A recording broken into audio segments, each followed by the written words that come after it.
this early hiker enthusiasm. Just think of it before mud. You gotta take it as long as you can. Hey, if I can hike through the crowds of Disney, I think I can handle the Everglades. Disney is the Everglades, just much drier, and alligators are people. Absolutely, and of course there's a mountain there, so you can Space Mountain. And Everest. Aha, good thinking. Yeah, I think it is. What's happening one time, real quick? Oh, smiling for the camera with our. There we go. See, it looks muddy. Turn around. Wave.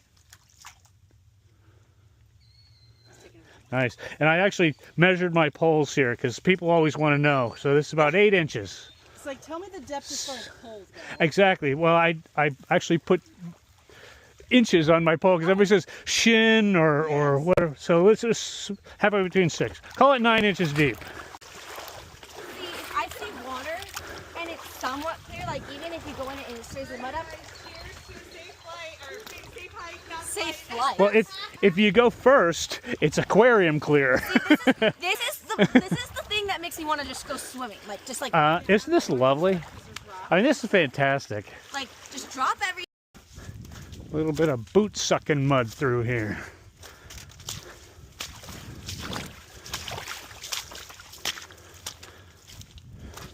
Slow going, maybe a mile an hour. The occasional slip and catch it on the sticks. The blazes are nice and fresh, but you really haven't had to think too much about them because the trail seems so obvious at this point. Maybe, I don't know, a mile and a half, 2 miles in, we finally got to a little bit of dry spot. Kick your feet off, kick the mud off your feet through this, through the grasses here. This is mile 2.6, and the last mile was 28 minutes. So it looks like the slow going is just a hair over 2 miles an hour. It's been mostly mucky, and you come across some maybe 6-inch water, and that just feels good on the feet. You get to wash your feet off, and this is a little bit high ground, but the high ground has been a little rare, probably maybe, God, a third of it, a quarter of it. It's been mostly slucking through mud, kind of like this. This mud that you see here is actually pretty nice. It is a little more boot sloggy along the way. And it's gorgeous out here today, by the way. Okay, bye. This little tree across the trail is at mile 2.9, and yeah, it continues pretty much the same way through here. Sloggy mud. Sluggy, steppy, slow going. You have to remember to glance up all the time because when you're not looking for snakes, you're seeing an absolutely beautiful, beautiful area.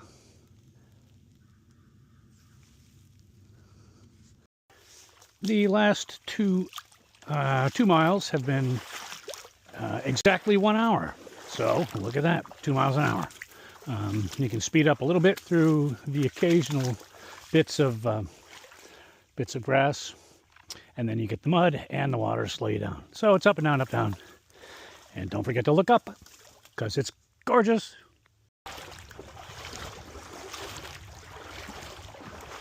The first hint of the Black Lagoon.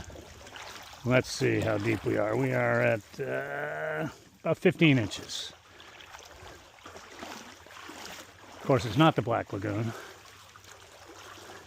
This is, I'll have to look up the mileage later, but it's something like mile 4-ish from Oasis. I'll have to look it up specifically. Oh, there's a little deeper. 16 inches. 18 inches. And it is aquarium clear if you happen to be first. There's Naomi. Wave. I'm videoing. All right, I just checked it. We're at mile 4.1, and the deepest is 18 inches. Most of it is 12-ish. Let me do a quick look around because this is special.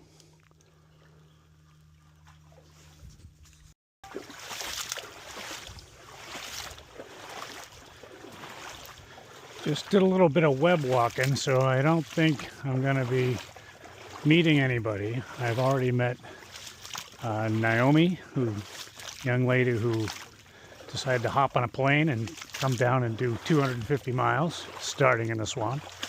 And then I ran into Trout, who's got the coolest hat, rainbow trout, in fact. It's a cool umbrella hat, and I took a picture of it, so you should see it somewhere. And then her friend from Alaska, who I think I'm going to start calling Polar Bear. And anyway, see how he likes it.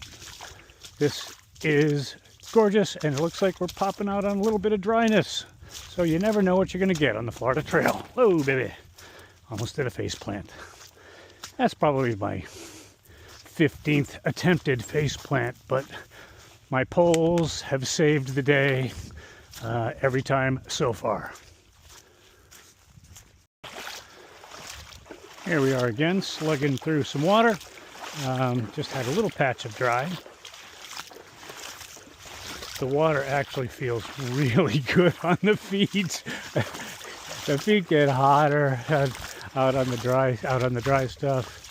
And I'm starting to get a little bit of sand or mud build up in my shoe, and it doesn't hurt. It's just kind of weird. I'm gonna have to take off my shoes and wash them out a little bit. Maybe I'll do that, I don't know, the next half a mile or so. But of the millions of people that come to Florida every year, not many get to see this gorgeous stuff. Oh, I should turn around, show everybody what this looks like. See the epiphytes, little air plants growing on cypress trees. Very cool.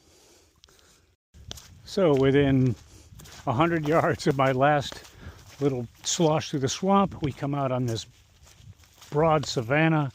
You can see a cypress dome on the left. That's another cypress dome over there. And for those people who don't know what a cypress dome is, it's the part of the Everglades that stays mostly wet through the year.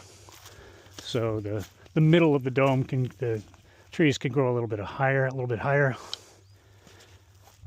and that's where you'll find water on the years that there's not a lot of water out here. Not a problem this year. You'll also find gators, and they go hang around the cypress dome because that's where the prey comes when there's no water, because everybody needs water. Okay. This is mile 5.6. Just went over maybe a half a mile of flat grass. Here we are in another puddle. As of today, you pack your fears. I packed a lot of water. I've got 2 liters. Well, I've got a liter left that I've been walking with.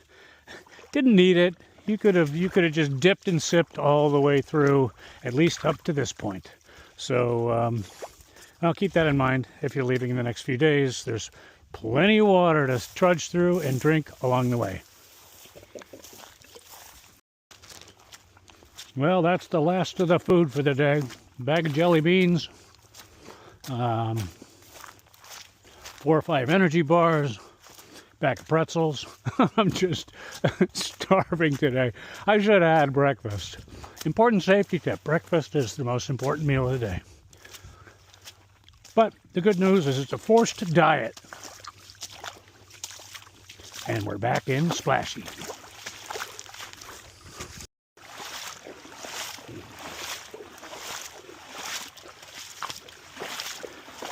That's a familiar sound.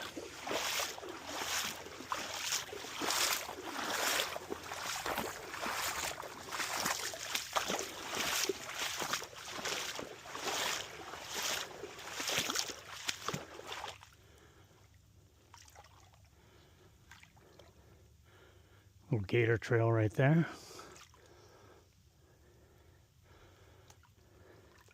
Gator trail heading over to the Cypress Dome. Nobody on the highway today.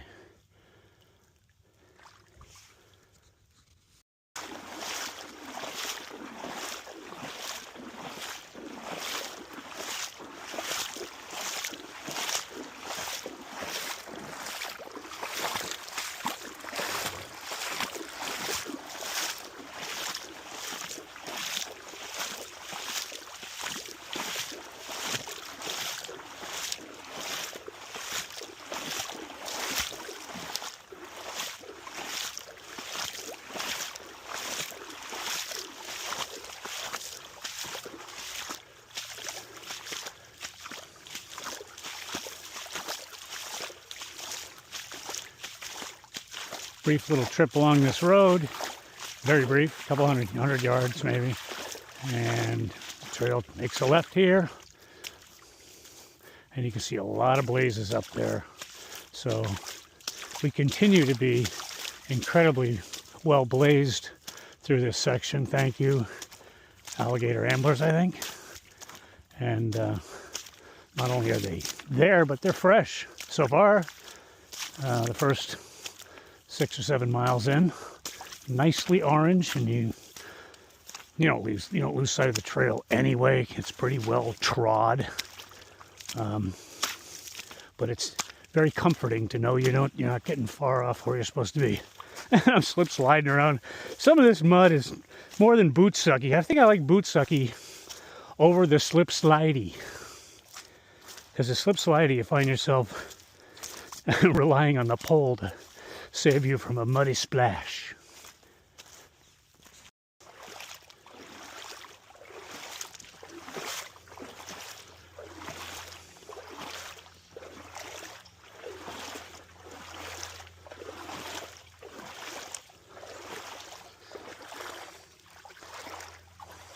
A little deeper here, maybe, what do we got here? Almost a foot, call it 10 inches deep. And so there should be plenty of water whenever you get here in the next week or 3. I don't know about those 4-inch puddles behind us. Oh, there's a nice orange shovel. Maybe it's a blaze that fell off. Just kidding. It's beautiful. We will go dig a cat hole with this. Oh. Onward. Follow the orange blazes.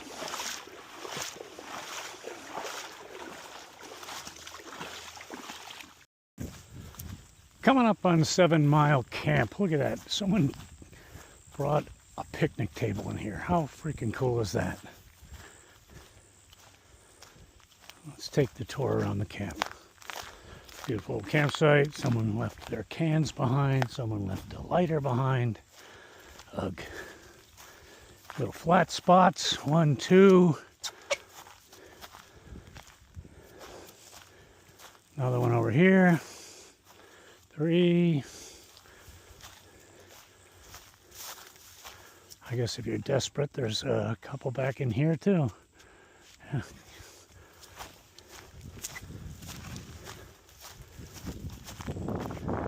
Let's go see what else this camp has to offer. There's a nice flat spot right behind the picnic table. There's one over here to the left of the trail. Looks like it's been used. Behind the camp, a couple more. There's plenty of room out here. I thought this was a little spot, but that looks like a trodden trail to the Cypress Dome over there in leaner times. Not today, though. Plenty of water everywhere. Alrighty, on to 10.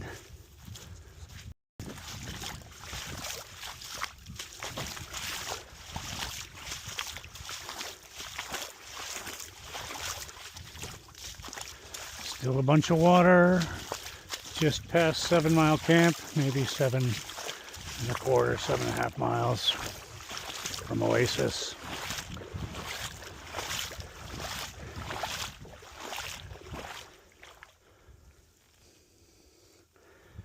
Not too deep, but it should last for a week or so, at least.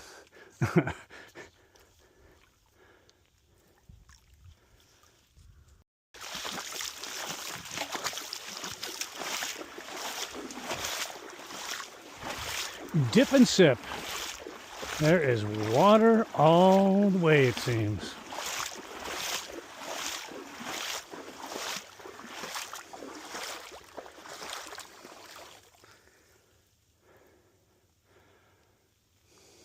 Oh, Cypress Dome. We're virtually standing in it.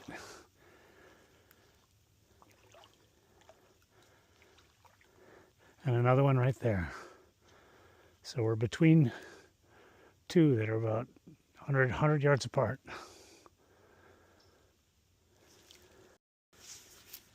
I'm about 8 miles-ish, maybe 8.5.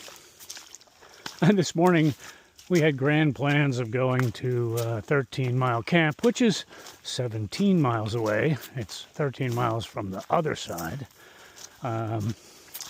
That's what, 7 miles beyond 10 Mile Camp by my math. And I don't know, it seemed possible, but boy, this little stretch between 7 and 10 Mile, you get kind of tired. I'm tired. There's this slip-slidey mud. You're picking your way around solution holes. It's just really slow travel and not particularly grueling, I guess, but it is, you can see here, it is just kind of slow. So doing the math, you know, we're going to get to, whoa, there we go. We're going to get to 10 Mile Camp at, I don't know, 2-ish. And if it's as slow going after that, I'm not sure just how fun it would be. I'd rather just get in a 10 Mile Camp, pitch a tent, make some oatmeal, call it a night. All right. I just walk, there's a blaze. Okay. And there's a blaze. Oh, right in front of me. All right, on we go. It's a little hard to pick out a trail. Oh, this is better. Every once in a while, you just got to keep walking till you find your spot. Oh, and now it looks like the Appalachian Trail. A million people have walked through here. But it's just the limestone gets scraped off a little bit. Alrighty, on we go. Well, this is the last marked bit of water between here and 10 Mile Camp. We're at 9.5. I don't know. It's been wet all the way, but I'm gonna stop and dip a liter so I can have some water tonight, just in case. I'll probably regret it, but what the heck? What's another couple of pounds to carry? I'm down to that little bit there, so I got a liter and a few swigs. So go dip some water.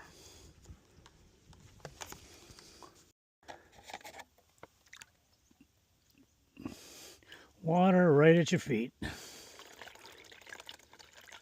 Getting a couple bits of dirt in there, but I will filter that out with my buff, and then my filter will take care, my platypus filter will take care of the rest.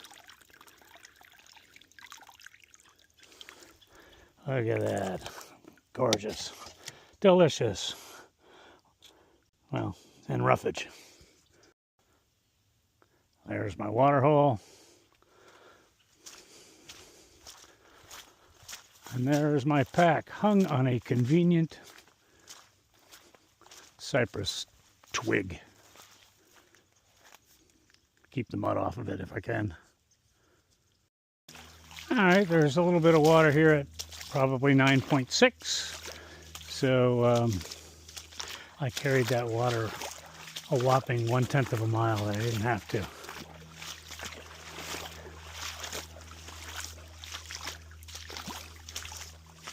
This water looks tastier too.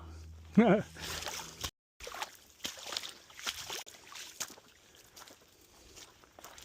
there's a mile 9 signpost. And there are water left and right and in front of us. 10 Mile Camp is, less than 10 miles, so half a mile-ish up from here.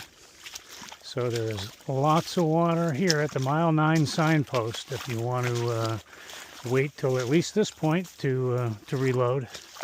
And I'll let you know when I get up further if there's water even closer.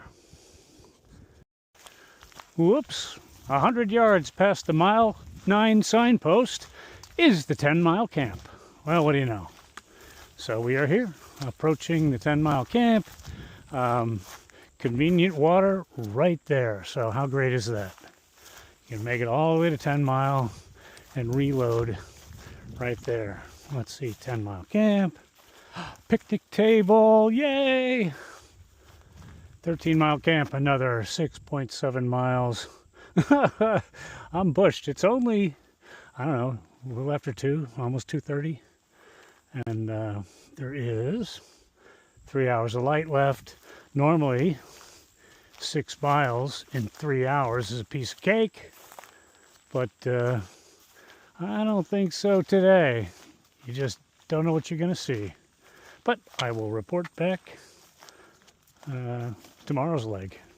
Right now, I am here for the night. Let's see. Let's take a walk around. Lovely picnic table.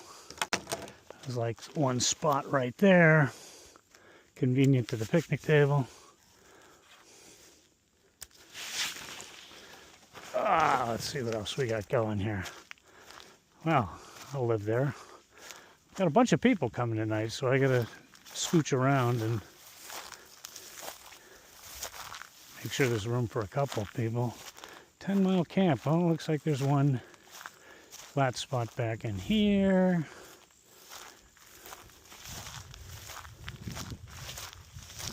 It's all flat in here. It's just not pushed down.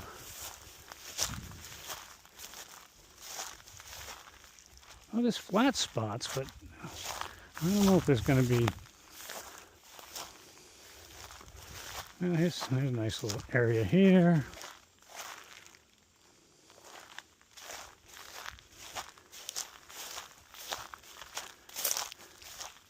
Not exactly a ton of spots like they were at 7 Mile. Well, 7 Mile was all smushed down beautifully. Let's see. This is all just deepish, but there's still lots of spots, lots of grass, plain old boring grass. So it'll make a nice spot. Oh, you get a bunch of tents in here.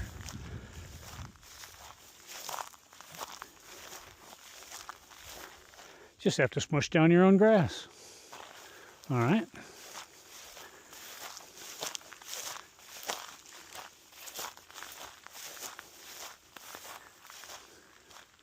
And a bunch of flat spots-ish on the way into 10-mile camp. Well, here it is, our first swamp du jour, about a half a mile north of 10-mile camp. And there's no way around it. It's time for wet feet. Cypress Dome right there. Beautiful sunrise off to the starboard here. And a nice dry savanna behind us. All right, into the goop. Goodbye. Oh, it feels good. A little chilly. Goodbye, warm, dry socks. But if you need, oh, that almost got me. If you needed water this morning, I'm down to like half a liter. Drank a bunch through the night. This is the spot. Looks beautiful, crystal clear. And there are some limestone stepping stones, which is nice, but it also means that there could be holes. So you have to be kind of careful. Unless you see the whole top of the limestone, you better be careful. You know what? I'm going to stop and get some water. This is a lovely place for it. Take my poles, stick them in the muck. Arr. Whoop, and almost lost one. And did lose one, all right. You could tell yesterday the muck sucked off one of my rubber tips. So the one without the rubber tip goes in just fine. The one with the rubber tip doesn't really want to go in. Wow. Okay, anyway, so this is how I get water, as long as we're talking about this. I have a dipping cup, but this is so deep, I don't really need the dipping cup. I got my platypus and it's deep enough. It's 6 inches of water. It'll just blah, blah, blah, blah, glug, glug, glug. I hope. Oh, not really. I didn't get much enough. I'm going to have to dig out my dipping cup and fill this thing. Let me try one more time. Oh, that's not bad. Kind of neat how you can just fill the water at your feet, and it is not much. But look how clear that is. I mean, that's what we're walking through and drinking. It's absolutely wonderful. All right. Another beautiful morning, starting out from 10 Mile Camp. Sun is rising, started just a hair after 7:30. And thank goodness we're starting with dry. I'm using my last morning of dry socks from home, alternating the pairs. So I got to put on beautiful dry socks this morning, and it'll only be another, I don't know, a tenth or so. Who knows, until they get soaking wet, just like the other pair I've got hanging in the back of my pack. All right, have a wonderful day. See you down the trail. We're about a mile in and back to dry land. My feet, I'm sure, will look like prunes by the end of the day because there's going to be, oh, I don't know, 6 or 7 hours of wet, dry, and they're already soaked. But the next wet is going to feel good because they're going to get warm by the time I get there. And this is gorgeous. What a gorgeous morning in the big Cypress Swamp Preserve.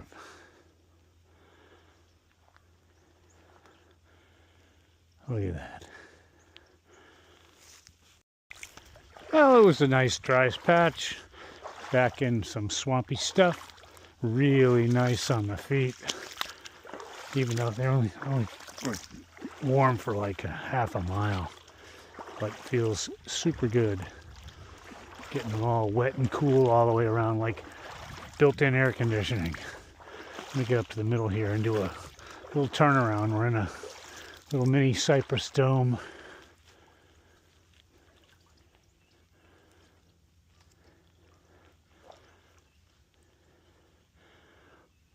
Pretty well blazed too, so I haven't had to look at my Far Out app a single time through the swamp.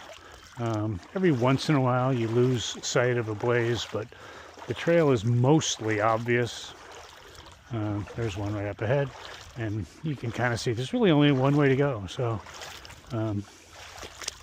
it's that worry is totally gone. You're not going to get lost. Unless it's dark, then you're on your own.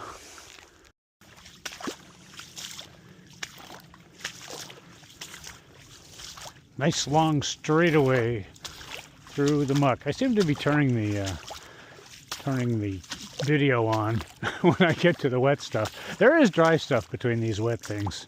These are just more memorable. You know, anybody can walk down a dry patch, but this is the only place in America you're going to get swamp is in Florida, like this anyway. Freshwater swamp where you can reach down and drink it. Okay, filter it first, but then beautiful fresh water, clear because it is technically moving. You know, I don't know the speed. I should look that up. A couple of feet an hour. So you don't see it moving. It's not like a creek. But it moves enough that it kind of filters itself along the way, leaves the silt behind, and you walk through the silt and you get to drink the water and splash through it and have fun. All right, let me do a quick little spin around. You can see the base of these cypress trees, and when they're really wide like that, you know they're getting year-round water. So you can kind of tell we're not exactly in a cypress dome, but the trees around here are a little bit higher, and the trunks are a little bit thicker. So this is a place where it's going to be wet a lot, no matter when you come through.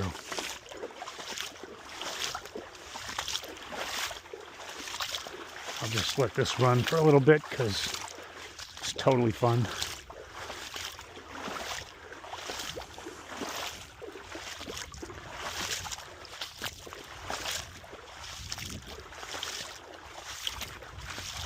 slow going. It's one step at a time. Make sure your footing is good before you lift the other one up, in case you hit one of those occasional holes between the limestone. Depth is, I got my little poles, probably 6 to, here's a deep spot, 9 inches. Everybody talks about, it's knee deep, it's thigh deep, it's shin deep. Everybody's got different heights of their knees. So I marked my poles so I could tell people this is about 9 inches deep through here. See, beautifully blazed. There's one here, and then there's one right up ahead. And it's kind of an obvious trek through here anyway. There's a third blaze and a fourth blaze way up there. Well, the trail has been a little wet for the last few hundred yards, but you can see we're approaching a cypress dome, so I can only expect a little bit deeper in here. So that's going to be interesting. See where the trail actually goes. Oh, it looks like it's going to skirt along the side of the cypress dome. So on dry years, if you were not trudging through water here, you could make a quick right, go over there, and it'll be a little deeper, and get yourself some water. But it looks like the trail is still well marked. You can see a blaze from the next blaze. There's a single blaze. And then up on the right, I can see 3 at a time here.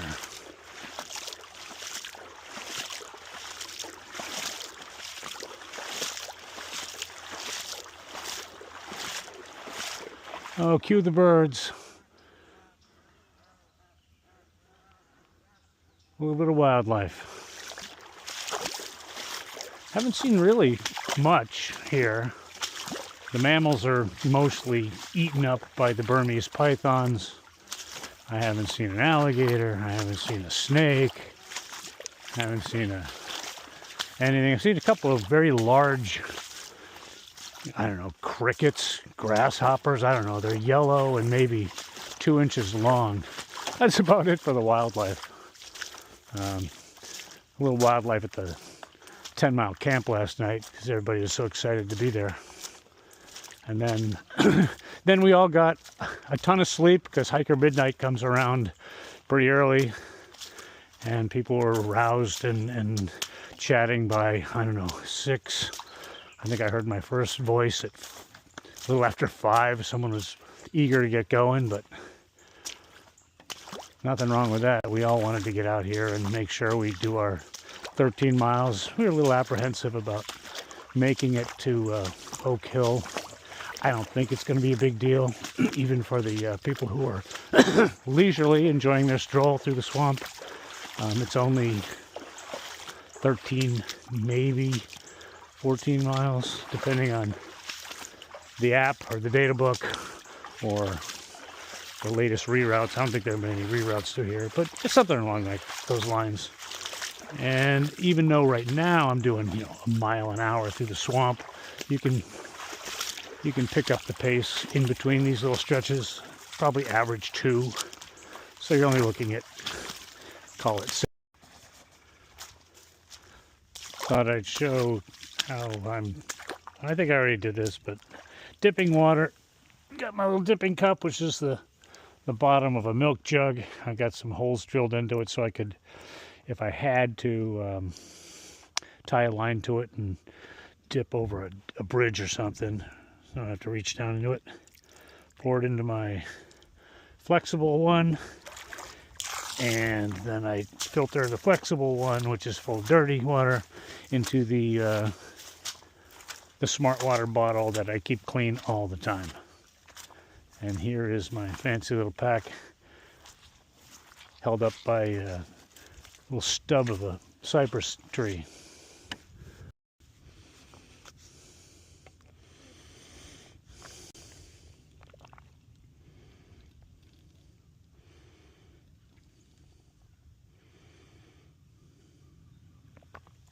Very exciting, right? So this has been kind of wet. I was expecting a little bit more grassy. So I'm really, really glad that I didn't press on to 13 Mile Camp last night. Because, To continue, reconnect your phone to the internet.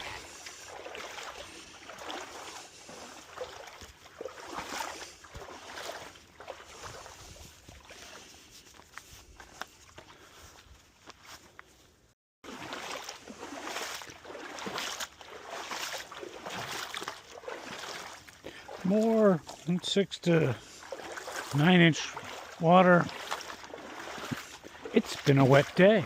Certainly deeper than yesterday. Not a lot of mud, just lots of water. Very, very pretty. A field of grasses over there. That's a little unusual.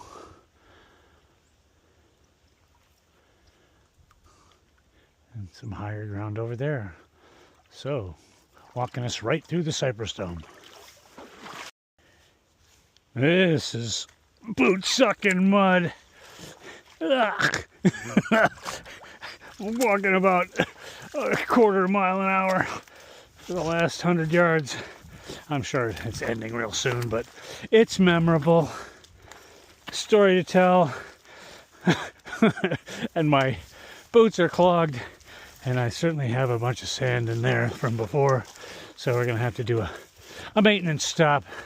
The next splashy area where it's deep enough and yet a spot I can hang my pack, and with any luck find a cypress knee that I can pick my foot up and put on. But as it is, we're in and out of mud through this little section. You can look up ahead and see all sorts of cypress trees, so it's not going to be dry anytime soon. And there's the look around. Looking back down the trail at some high ground that was nice to trot across, we come to yet another swampy area. This has been in and out all day. This has been much wetter than yesterday. Probably the same difficulty level. We're replacing water with mud. So it's taking its toll. We're not really that far along, but slow going. I actually got into some mud that hit the knee. One little mud hole has surprised the heck out of me. One little mud hole that sucked the lower part of my 3-piece pole right out of the pole. So honest to goodness, boot sucking mud. So I prefer this water splashing to the mud any day. Some palmettos. And you can look, if you see the bottoms of these trees, the dark area, if you haven't been through the swamp before, you might not know that that is kind of the water level, the high water level through the swamp. So you can see that it can be, let's see, up to 2 feet deep, two more feet of water through here. So this is definitely lower than the midsummer swampy stuff. It's been draining out since October, November. The hurricane came through. That was our last really big bit of rain, and that was quite a while ago. And this thing the swamp will lower itself an inch a day even on those really, really hot days. Okay, on we go. Finally, some dry stuff. We walked through a section that was the first time I almost pulled out my app. I had to look around a little bit. If you happen to watch this before you go through the swamp, that little archie tree, picture of the archie tree that I put down is the way to go. Even now, where the heck am I? Trail looks kind of like it goes this way, but I don't see a blaze. So, and I don't see footprints, so I may be a little turned around. I'll do a little walking and blaze. Oh, I see a blaze way over there, so I did get turned around a little bit. First time. All right, I'll do a little cross country and make my way over to that blaze. Oddly enough, I start this little blurb saying I'm not lost, and I get lost for the first time. But, oh, there's some footprints. Okay. So interestingly, the app is just amazing. I mean, you can pull it right out and tell when you're 10 feet off the trail. So there's never really any worry about it as long as your app's working. And even so, you can just start doing a couple circles and look for the orange blazes. We're kind of smack in the middle of the swamp right about now. This is not quite the halfway to 71, but you can tell that these blazes here are a little older. Well, the ones up front look pretty good. You know, it's hard to tote your paint can all the way into the middle here.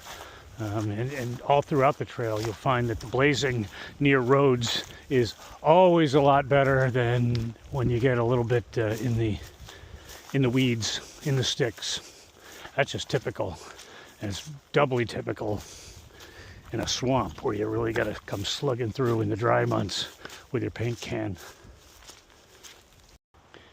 I found the perfect shoe emptying tree. Nice little place to hang my pack. Wet enough to dip, and a cypress knee on which to put my foot while I pull it off. So I can rinse out my feet. Watch this. This is pretty cool. Look at all that sand coming out of there. And that's in both shoes. You don't have to see both shoes, but it takes me 2 or 3, maybe more. The sand's still coming out. This is going to feel so good not to have a big lump of sand in there with me. Okay. And it looks like a little dry patch coming up, so bonus. This is a look back. Looks pretty tame, except we're walking through a bunch of boot-sucking mud, but it's absolutely gorgeous. Take a look at the boot-sucking mud here. Slurp, slurp, slip, slip.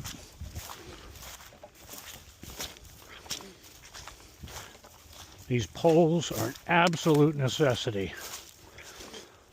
If you are even considering walking through this swamp, at least in these conditions, one pole, you might make it.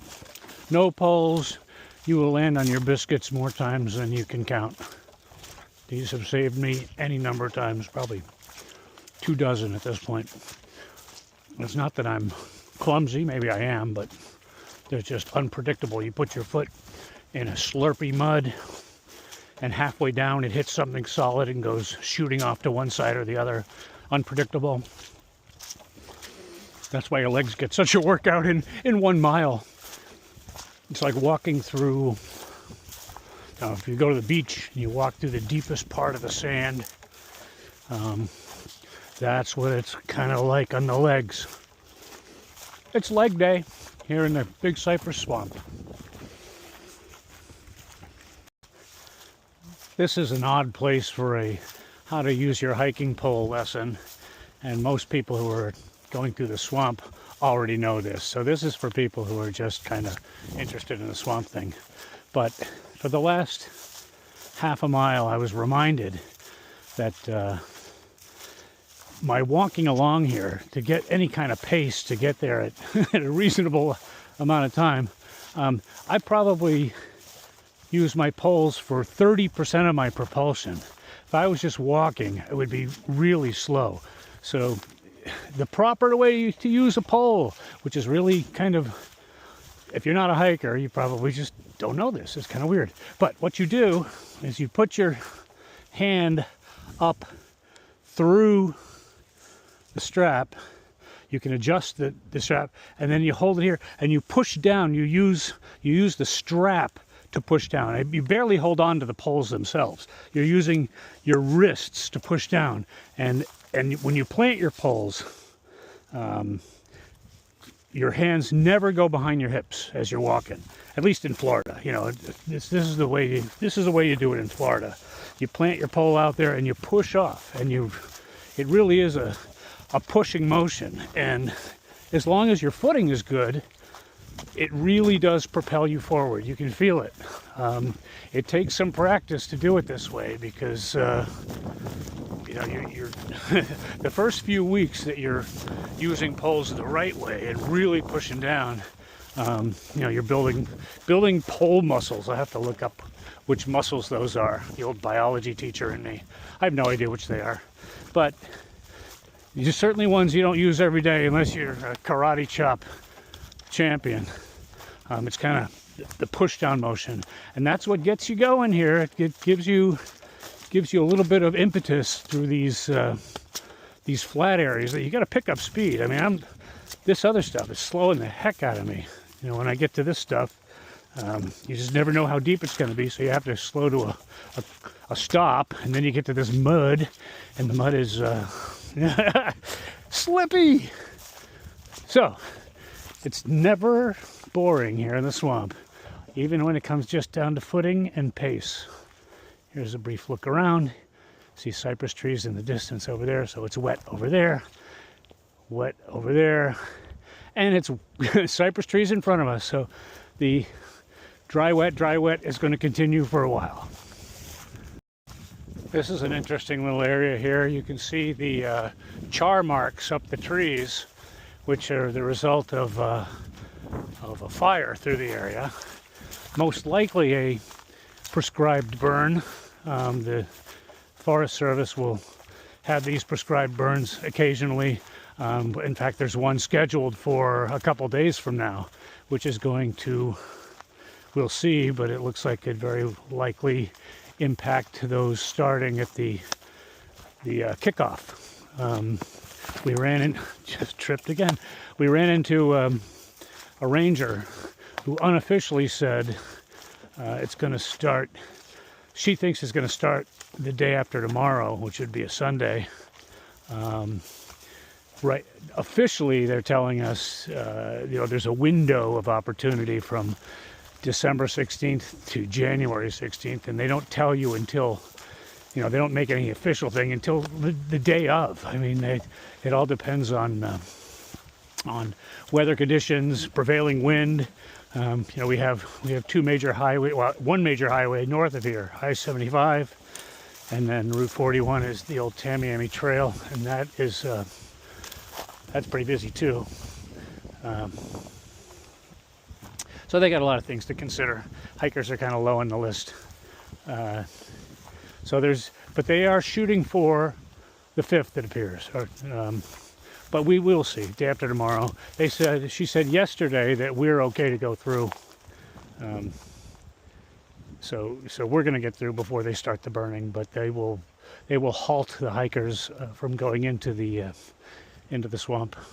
I stopped because I lost sight of the blazes. I see one way the heck down there. Boy, I guess when I start talking, I get a little bit lost. Here's the trail. Okay. Yeah, just stop and look around, and can't talk and chew gum and look for blazes at the same time. Anyway, there's the Bernie area, and there'll be another one just south of I-75, to the left, to the west of the Florida Trail. The Florida Trail is going to be the border of the burn, and then it'll be, oh gosh, 1,000 acres. I don't even know. I have to look that up. A lot of acres though. Okay. It occurs to me I didn't really talk about what the heck a prescribed burn is. I mean, it makes sense. It sounds like you're doing it on purpose, and that's exactly what you are doing.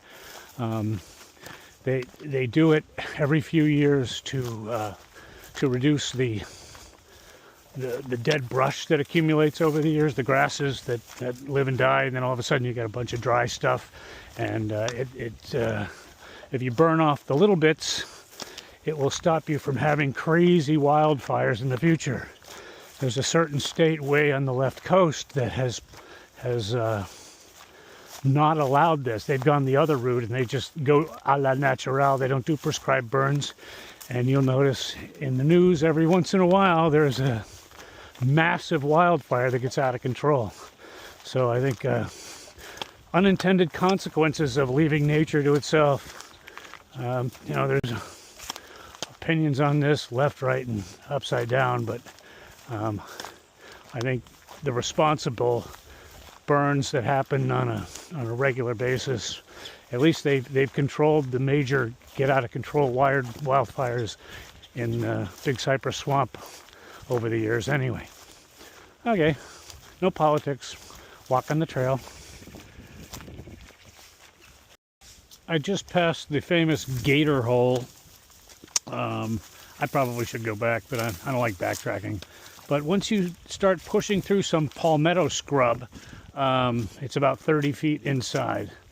It's really like the first time you have to push these little bushes out of your way, so it's kind of easy to find it when you get to that scrub, and it's really bushy and all that. So there was nobody home today. There's a hole on the left and a hole on the right, and supposedly somebody lives there, but hasn't really been sighted in a while. So maybe just there's so much water everywhere, the gator doesn't have to hide in that one little hole. There's plenty of water, plenty of hunting grounds. He doesn't have to wait for the animals to come to him or her and get a drink. And that's it. And walking through an old burn area, and you can see the limestone. You can see these limestones got what they call solution holes around them, where you just kind of step and you fall through. So if this was, you know, if there was 2 feet of water on top of these limestone, you can see how it slows your travel really well. I'm picking my way, once again, I'm talking and not paying attention, but I'm picking my way through a reasonably noticeable trail. The blazing through here, we're like smack in the middle between 41 and 75. This is really the middle of the swamp, 15 miles in either direction-ish.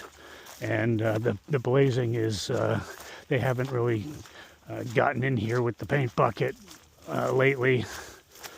And that's understandable. It's so far from the roads, and no one wants to come in here toting 10-gallon, well, 5-gallon.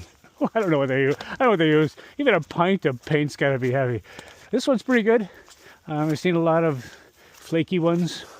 There's one up ahead with a turn to the left, which is going to take us into, oh, look at that, more sloshy. It was been in a very, there's an example of an older blaze that's needs to be refreshed.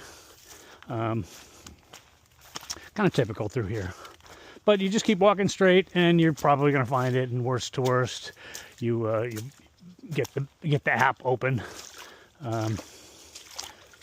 Haven't had to do that yet. I'm gonna make a left here. But the trail obviously leads to the left. Look at the size of this. Put my pole here. Look at the size of the base of that cypress. You can tell this just stays wet all the time. This guy has been around for a while to grow that wide. So the bigger the base, the wetter it is. And here's the view around town. Look at all the epiphytes. Look at all that. It's been fun walking through the dry stuff, except for the mud. But looking up ahead, you see a bunch of cypress trees. And you just kind of know what's coming up. Time to cool the feet off again. Let's see. Oh, there's a blaze down on the ground. Pretty cool. That's what happens when you paint them on the barky ones. Just never know when they're going to shed. There's one. Lots of blazes, you can see. And it is, surprise, surprise, muddy and wetter. And you can see the cypress, the base of these cypress trees, the bases are getting really big. We got some pretty wide ones in here, so we can expect some splashing. And lo and behold, here it is.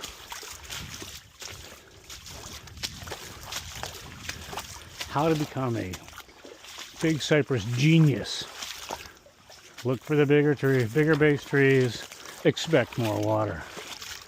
Expect it to be a little bit deeper because it's here year round, or a lot longer than the other time. Oh, there's a hollow tree. I wonder if they bake chocolate chip cookies in there.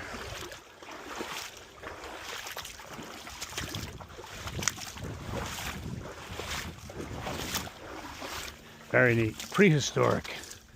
Expect a Tyrannosaurus Rex to pop out from around the corner. Very Jurassic Park.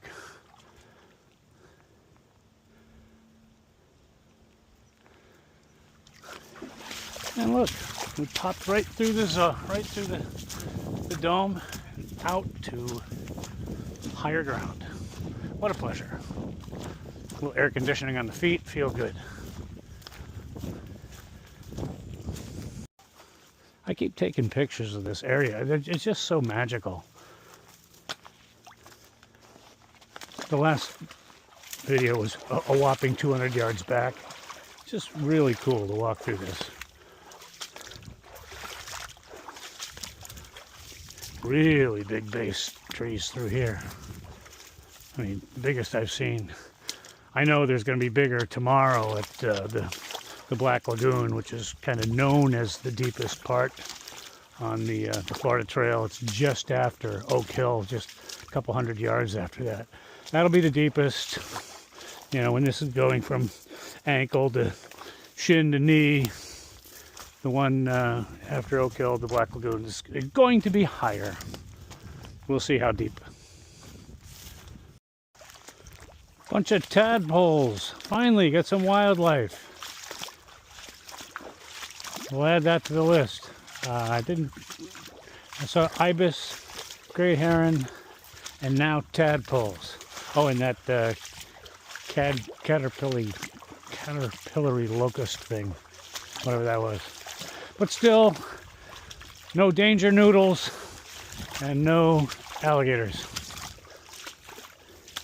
And yet another delightful swamp. I love this gray color. It just, in the sunshine, it's a palette of grays with the occasional beautiful, refreshed orange blazes. You can go a little while without seeing blazes, and all of a sudden you see a bunch. So life is good. Just keep walking straight.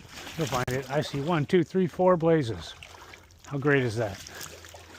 And as I look around, there's a dome over there, a dome over there, a dome over there, a dome over there.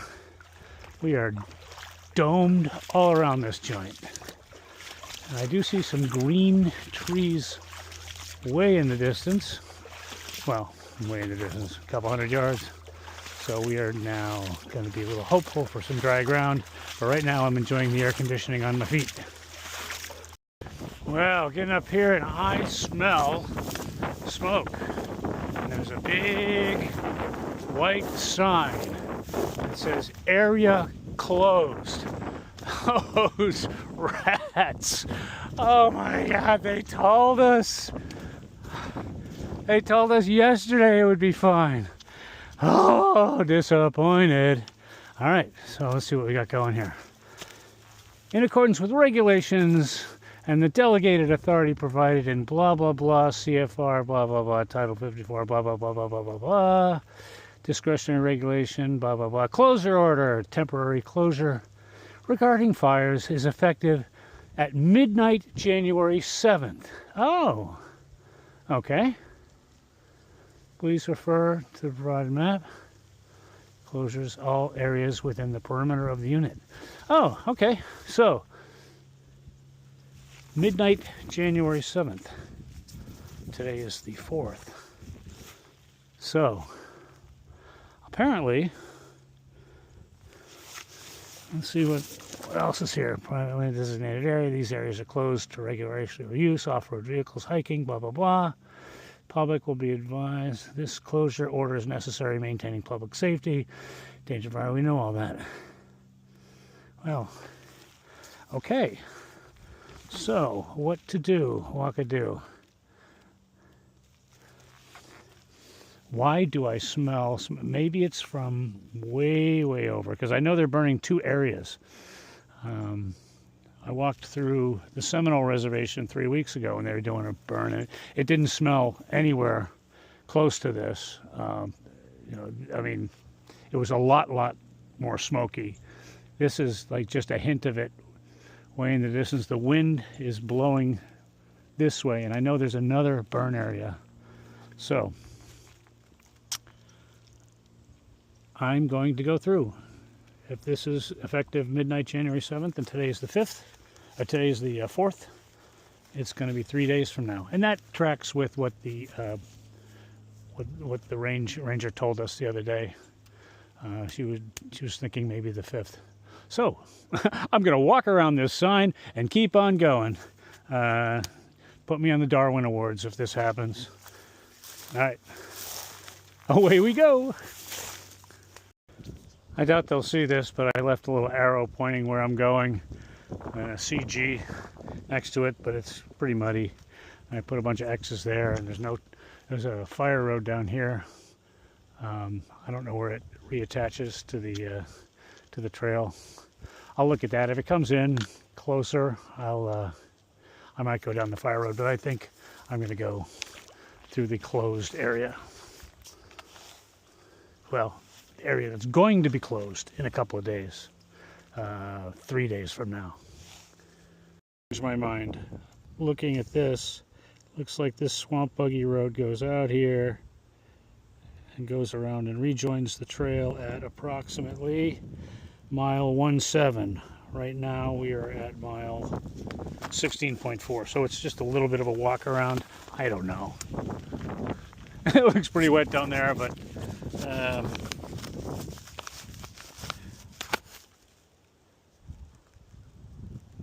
well, all right. Changed my mind. I'm going to go down the down the road, down the fire road. We'll see. It'll rejoin anyway. I'll have to use this instead of the blazes. Does this count as an official through hike if you walk around the road? No rules. Hike your own hike. Okay, bye. Oh, this is kind of fun. Walking down a swamp buggy road. And so far, it's just sandy. Oh, there's some limestone. Sandy and limestone. Doesn't appear to be very deep. So this is probably the official walk around. Oh, there's the end of the wet. So much ado about nothing. This thing's going to parallel the trail for a little bit. I'm just doing it for fun. The other one doesn't really, the burn notice doesn't apply till for a few more days. But this looks to be about the same distance. So we'll see. Live and learn. It'll be fun. Now this little walk around is turning into be a pleasant surprise. It looks like a nice place to make up some time. I don't know what it's like inside there, but this will be speedy for a while anyway. Well, here we are up at the top of that swamp buggy road at mile 17, and the southbound is marked again with the area closed. Effective midnight January 7th, just like the other side. Interestingly enough, when we go up the road here to pick up the Florida Trail, I don't see another sign. So I guess all I can intuit is that that little section is the only part of the trail that's going to be closed. I'll update later if that changes.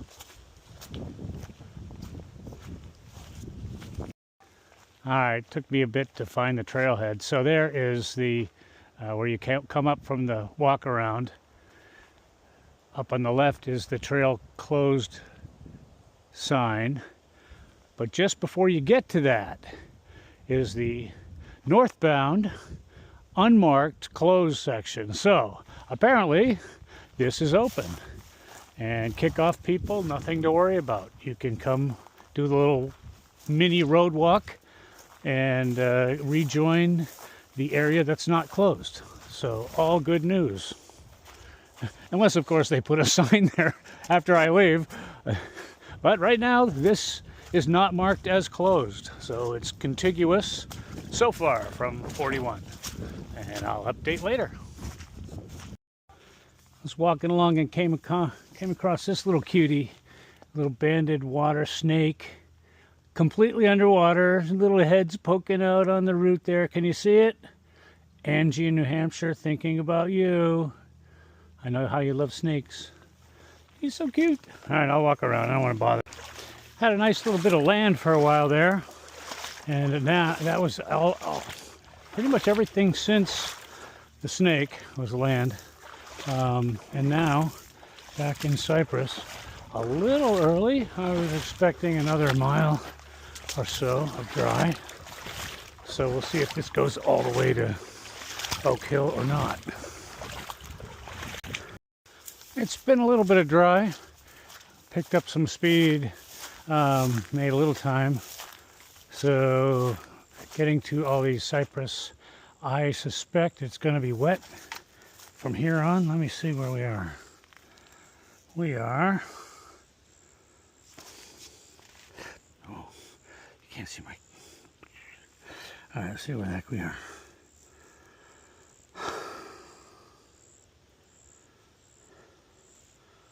We are at mile 18.9, and we're going to Oak at Pine Island at 20.4, exclamation point at 20.9. I think we're going to 23. 22.7 Oak Hill, 3.8 miles ahead. It's now 2 o'clock, sorry, 1 o'clock. 1 o'clock and 4 miles. Wow. It's going to be, I'll make it in daylight. I'm a little concerned about the people behind me. I was passed by a hiker, Old Mac, who was at Oasis this morning, so he's absolutely flying. He might not even be there. He might continue on. He said people are straggled, and 3 of them, when he passed 10 Mile Camp at 9 o'clock, they hadn't left yet. So it's going to be very difficult for them to make it all the way to Oak Hill tonight. The good news is there's lots of bailout places along the way. Not official campsites, but there's dry grass, and they'll be fine. I would not want to arrive at Oak Hill after dark again. 10 years ago, I arrived at Oak Hill after dark, and boy, that was something to remember. A bonehead mistake, so I hope nobody makes that today.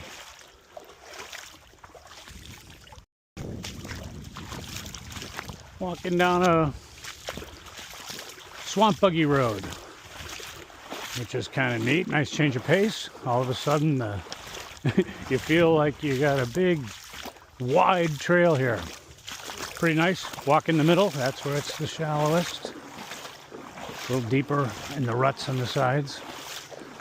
And I think it's going to be wet from here all the way to Oak Hill. We shall see. Oh, look at that pretty heron up there. Cue the heron.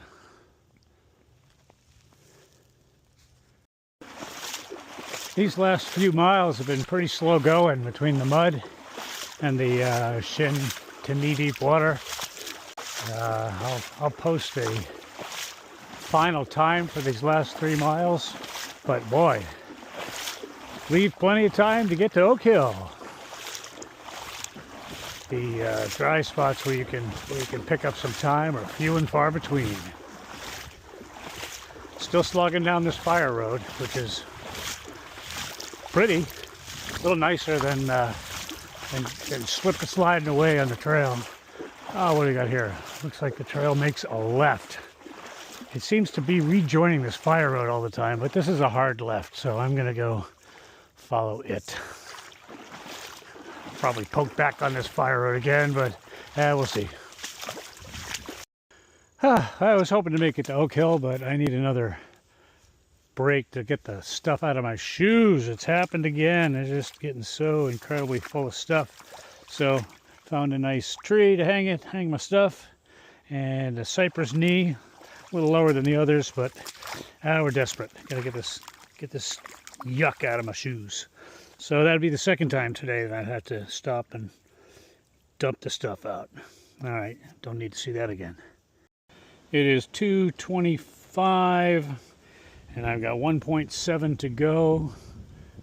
3:30 is my goal, which would be interesting. I don't think I can make it, and by 3:30, I don't think I can do 1.7 in this muck. Let's see. All right, this is pretty slow going, probably a mile an hour. The water is 12 to 15 inches deep for me. So wherever that is on you, that's where it is. It's 12, mostly 12, and every once in a while you slip into maybe a hole at 18, but it doesn't last. It's just a little bump. And this is gorgeous. However, wow, what a long day. This is a cherry on the ice cream on the cake at the end of a long day of trudging. But wow, it's pretty. Look at that. I just stop and smell the roses. There's a cypress. That's the look behind. Sun is still pretty high in the sky. So I'm confident I'll get there before dark. Huh. On we go.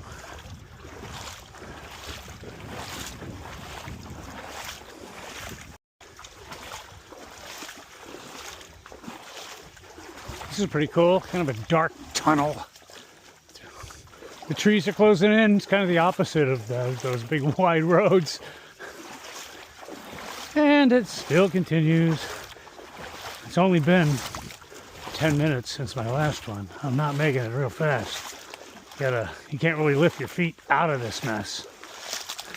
Boy, the high water mark isn't much lower than this. Huh. Well, it's been some slow and steady plodding here. Very silty. My shoes have filled up already. They've been filled for a while now. I'm just not going to stop. I'm just going to. They'll just refill immediately. So, huh? This is a willpower test. All it is plodding. You have to make sure, check for snakes, and then look up and enjoy the beauty, and remember that, hey, you're walking through a swamp and you chose to be here. It is gorgeous. And if you're going to, it looks like the last 1.7 miles are going to be wet all the way. So plan accordingly.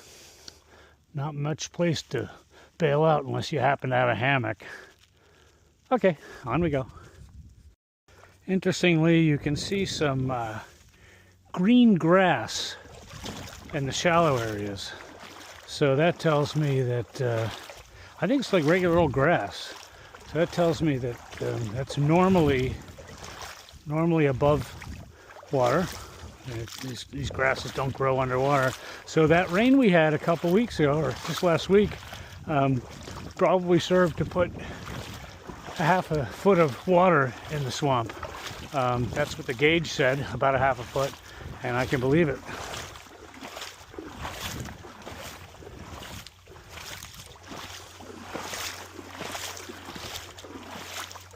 It's mostly a foot deep here. Every once in a while you get to these grassy areas and it's only 4 or 5 inches, and you feel like, hey, I'm really screaming now through the only 6-inch water. This deep stuff, it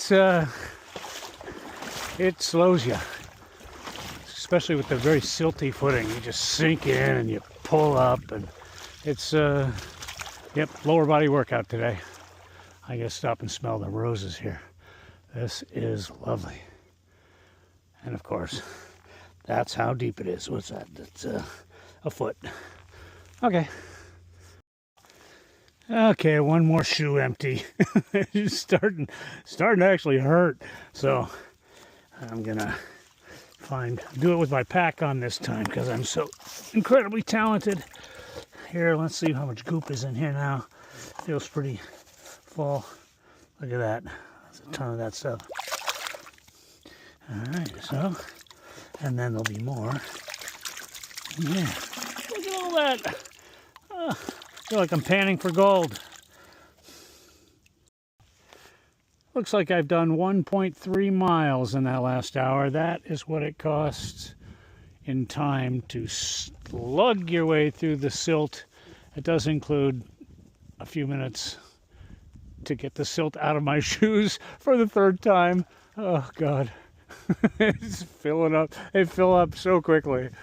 Alrighty, on we go. We're almost there. Where are we? We are at, I am at 22.3, and I'm going to 22.7. Ahoo! I can't wait to get these feet off and get my pruny feet start to dry. And it's just a little bit along the way. Oh, look at that, 20% on my, I was 98% when I started the day. So all this yakking apparently is chewing up my phone battery. Okay, well, later. We're rounding up on Oak Hill. Another couple tents. The cypress tree bases are getting bigger. And we've had a taste of what tomorrow will bring. Right when we leave Oak Hill going northbound, that's the deepest part of the swamp. That's only for 100 yards or so. But if you look here, I'm down, so it's above my knees, and it's, that's 24 inches or so. So it'll be up to the entertainment section tomorrow as we go through the the Black Lagoon. And I can smell the barn. My toes, my little crinkly prune toes can smell the barn. They're very eager to get there, get some water, and then get the feet off so I can start drying them out. Very, very pretty though. Gotta stop and smell the beauty. Look at all the epiphytes, air plants. Sun's still pretty high, so I hope other people can make it, or they know to bail out, because I think it's pretty well understood that the last couple miles are indeed no bailouts. It's Oak Hill or hammock or I don't know what, or sleep in the water. That's no good. Lean against a tree. Not fun. This is pretty neat though. This is amazing. Look at this. And the water is crystal clear. That's the benefit of being first in line. It's like walking through an aquarium. It's not a swamp. When you say swamp, everybody thinks gross, you know, creature of the Black Lagoon stuff. Nope. Pretty crystal clear, and you can drink it.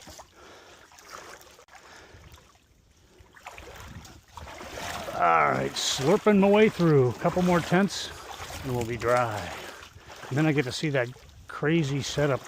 You know, there's the setup of someone seemed to have left their gear at Oak Hill. That's been in the comment section lately. There's a tent and a sleeping bag and all that stuff. And you can see how someone would, you know, plus it's like like a Walmart tent and, you know, cheap stuff. So you get the impression that someone came through here unprepared, didn't know what they were getting into, got there and said, just screw it. That's it, I'm out of here. Grabbed their license and dollar bills and green trees ahead. That must be Oak Hill. Happy to see it, very happy.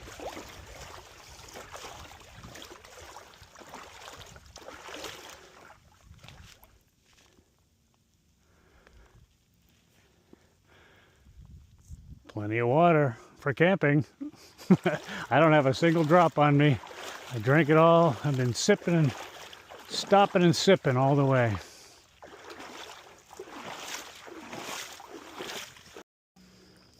Gotta be getting close. Looks like high ground on the right. And this creepy tunnel right before it. Oh, doing web walking. Wow. Oh, there it is, creepy tunnel and Oak Hill Camp. And boy, look at the water right out in front of it. So you know it's a wet year when the walk up to Oak Hill into the camp is wet. I've seen it dry before and I've seen it wet before, and I'm happy to be here. I will be back for water. Bugs everywhere. cypress knees to trip on in the dark. Ah, dry ground. Oh, what a feeling. Feeling of accomplishment, feeling of tired legs.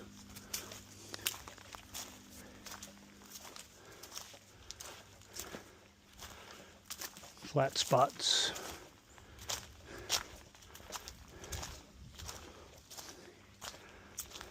I don't see old Mac in here. He passed me earlier, so he was thinking of pushing on to Ivy Camp. I might have this place to myself tonight. I think people are smarter than all this. Come here. Interestingly enough, I don't see the tent, the abandoned tent. So the ranger did say that they were going to come and pull it out.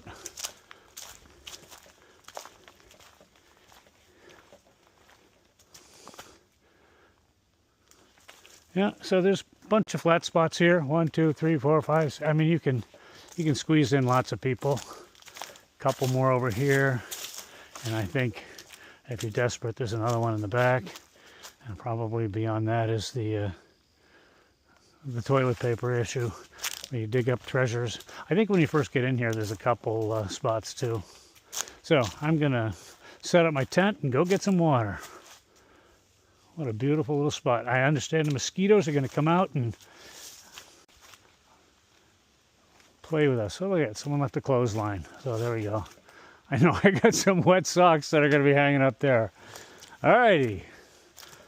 On to the water. Oh, I take it back. I found the old equipment. And it apparently has been here quite a while.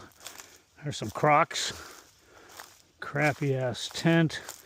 It's in a lot worse condition than I thought. It's got a pack, bunch of moldy stuff inside, and yeah, I mean, even some water ready to go. So yeah, you can smell it. It's moldy. They did say that rangers are gonna pack this out in the next few days. So, guy picked a nice spot to camp for his last night ever, and I'm off to get water. Part of my water routine, I'm gonna fill up the 1 liter. I'll fill up some dirty and clean. But right now I'm cameling up. I'm just drinking as much as up to a liter, we'll see. Anything more than that, I guess, is bad. But I'm going to drink a liter or a bunch because I'm really thirsty and I don't feel like coming back down here again once I get my feet dry. Wow, an old backpack. All right, we're getting up our courage to go explore this stuff. Yeah. It's kind of gross. I didn't want to leave it alone, though. It's like a murder mystery. We should have The found rain- body somewhere. The ranger said they're going to pack it out. We got some... Wow. that... I really left everything. Looks like we have some water. I don't think they need to pack... Oh, water with a filter built in. That's interesting. Some possibly used toilet paper. We'll handle that gently as we put it in a pile. What's this? It's a netting and tent cover. Looks like a Haven insulated pad and a bivy sack, I guess. I don't know. It doesn't look like a tent. I don't see a brand on it.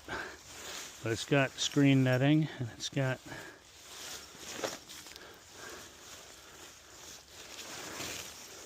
okay, it's got that. Yuck. All right, and I guess it's got a sack that may or may not have... Oh, look at Haven. It's a Haven tent, Haven everything. All right, here comes the really interesting... You want to dig in here? I'm good. Okay, here's a shoe that is actually a reasonable good idea. It looks like it's going to not be waterproof and leak out the swamp. Roll of toilet paper. the part that's not on the ground. A knee brace. Poor guy limped out of here. All right.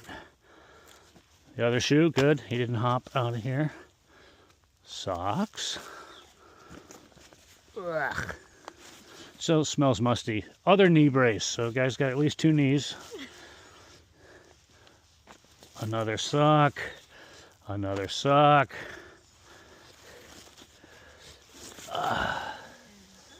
Oh, look like we're looking for a lumberjack. It's a underwear or whatever. Warm duds, warm pant. I have no idea what this is. Any idea? It's always a gator. It's a gator. A stuff sack. A ratty shirt. More socks. More socks. A white bag with more stuff. Oh, cooking gear maybe? Oh, yeah. A cook pot. Another water. Jug. A little bit of empty can. He's packing his stuff out like a good hiker, except till now. Filter maybe? Yeah, I think so. All right. Plastic bag. Plastic bag. More toilet paper. Miscellaneous. Trash, maybe? Could be trash at this point. Oh, it's something, I don't know. Nobody knows. At one point it wasn't. Plastic bag. Yet another cook pot, because Lord knows you need at least 2 when you're in the swamp. Absolutely. A nice triangular thingy. And, yeah, there you go. Yeah, I would not get that out. Miscellany. All right, I think I'll put it back in here just so the rangers don't have to screw with it. Oh, the pack. Let's see what's in here. Is there any ID or anything in here? Probably should have started here, right? Empty. The sides look empty. The bottom's got something in it. Oh, another stuff sack. Reasonably nice little bag there. Roll bag. Waterproof. It's all yours. All you have to do is come to Oak Hill and get it. Plastic. Nothing else. Nothing in the back.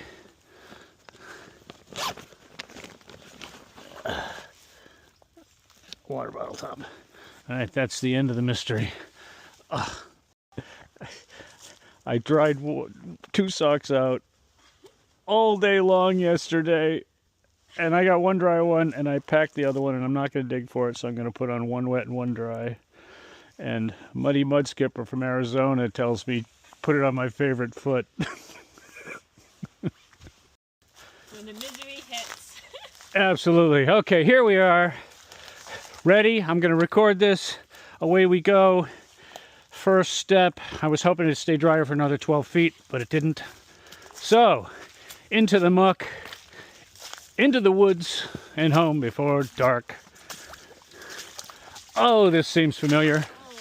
Been here, done that. And it's nice and cold. Nice and cold. A morning wake up coffee. Who needs coffee when you have this? Cold brew swamp. This is lovely. It's only 6 inches deep. Nothing could possibly go wrong. There's an orange blaze, and we are on the trail. 8 o'clock, day 3.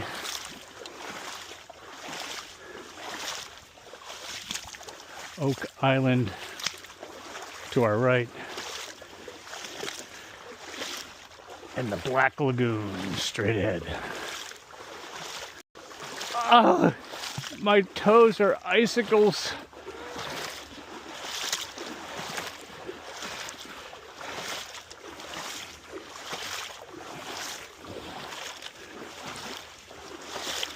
Should have brought a thermometer. I wonder what this temperature of the water is.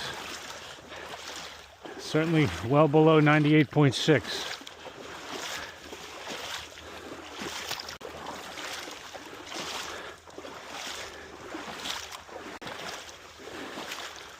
The tree bases are getting bigger, so that means it's going to get deeper.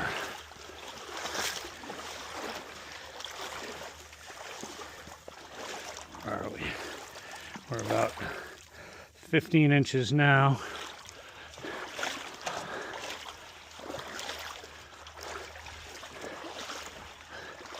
This is gorgeous. Holy mackerel, look at this. Oh, this is gorgeous. Wow.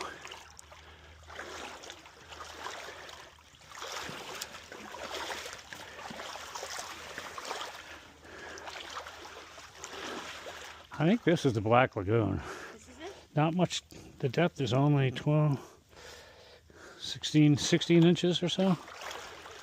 Might be a hole here and there that's deeper, but for the most part. Oh, there we go, there's knees. Pop down to the knees, which is 2 feet. One knee is 2 feet. Logs, careful.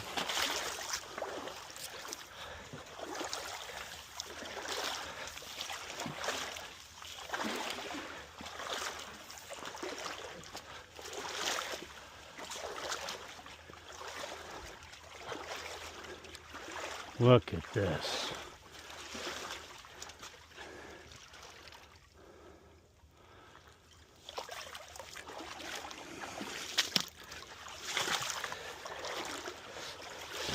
Bunch of cypress knees you have to walk around and fallen logs.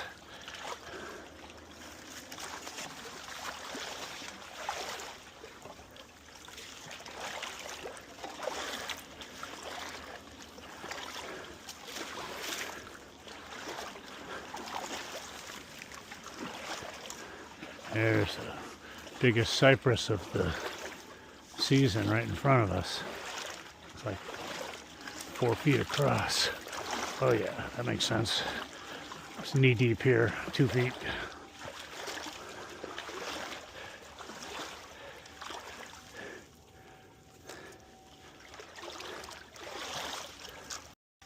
Picking right back up, you see, oh, definitely 2 feet deep here. Alligator flags on our right. Yeah, there we go. What am I saying, 2 feet? 18 inches. It's not 2 feet deep. Scratch that. Edit.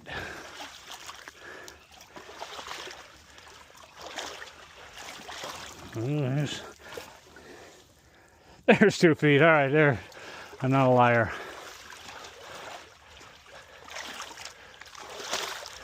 Working our way around these beautiful cypress trees, through the alligator flags.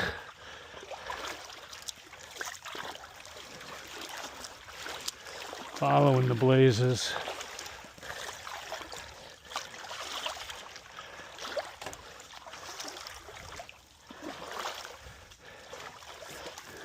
If I'm muddying up the water, there's some logs here. I'm gonna take some pictures. So Good. That's like Jurassic Park. Doesn't it? Mind if I take your picture? Please. Thank you. All right, picking up through the rest of.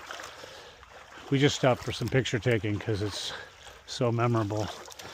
Log, ow. Ah. Logs and knees.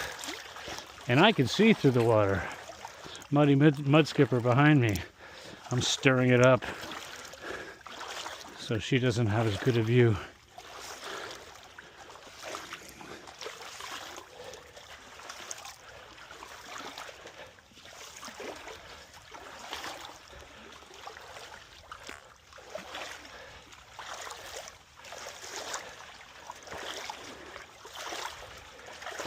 Flying through it maybe 1 mile an hour, if that, not counting picture taking.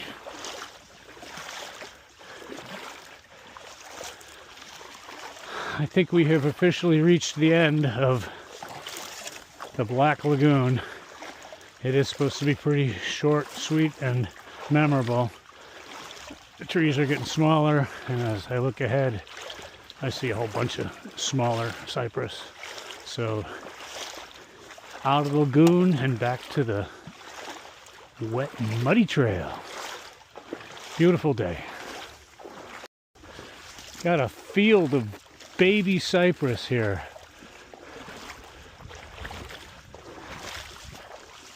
Does that mean these don't get a lot of water usually?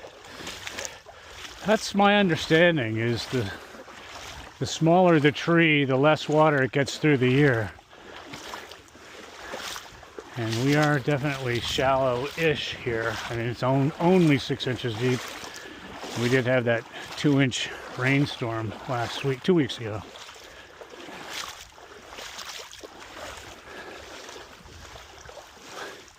Cypress domes everywhere, though. I just realized I did not start my app that has all the pins in it.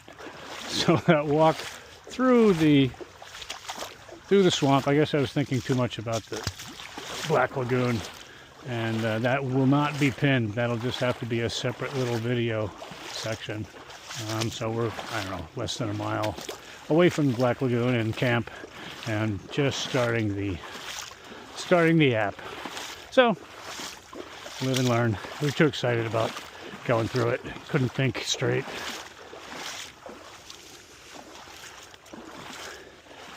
Beautiful selection of gray cypress.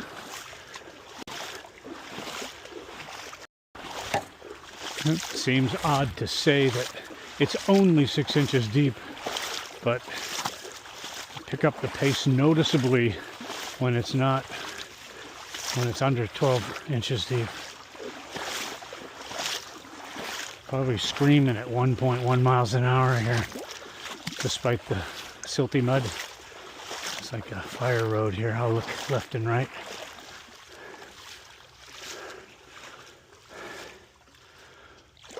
Where's a swamp buggy when you need one?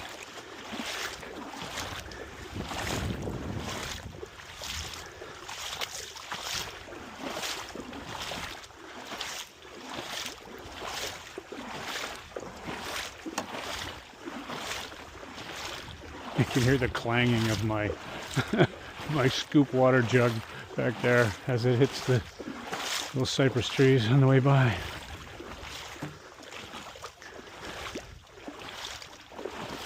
Pretty narrow trail through here.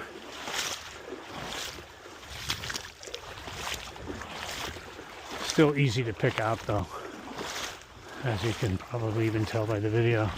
There's only one direction you want to go.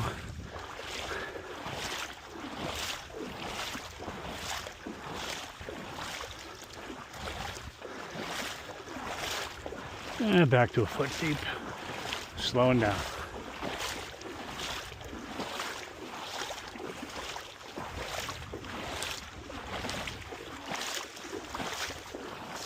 I suspect it's going to be that way off and on all day long.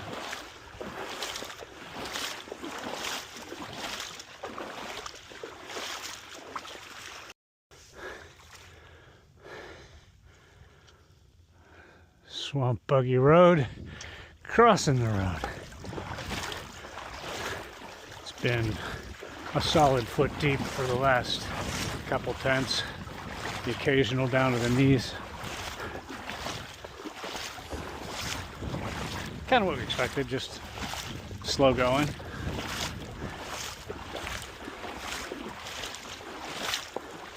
Bunch of littler cypress through here, so maybe it'll be a tad shallower. We can speed up to 1.1. Yep. 6-8 inches deep. We're flying now.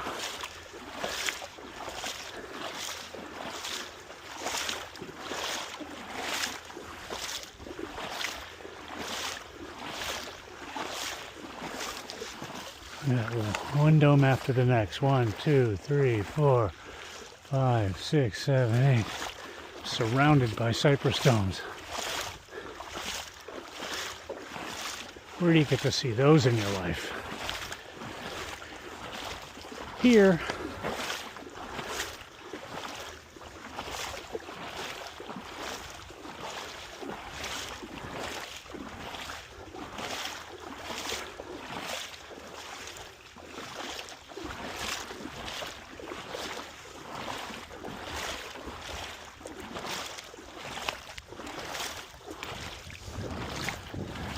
Do a little bit of web walking too.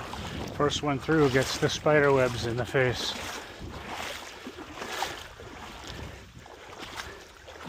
And you look like you're screaming and talking to yourself. Someone from afar looks at you swinging away in the air.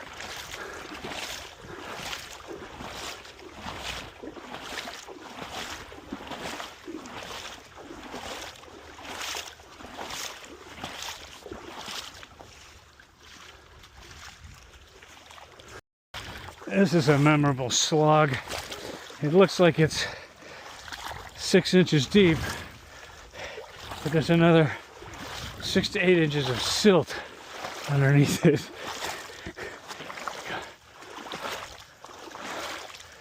Just when you thought you were gonna make a little time. Hooah.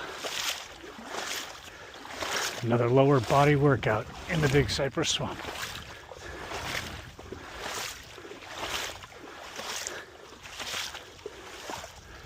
Yeah, you see all the baby cypress and you think, oh, shallow trail. Not.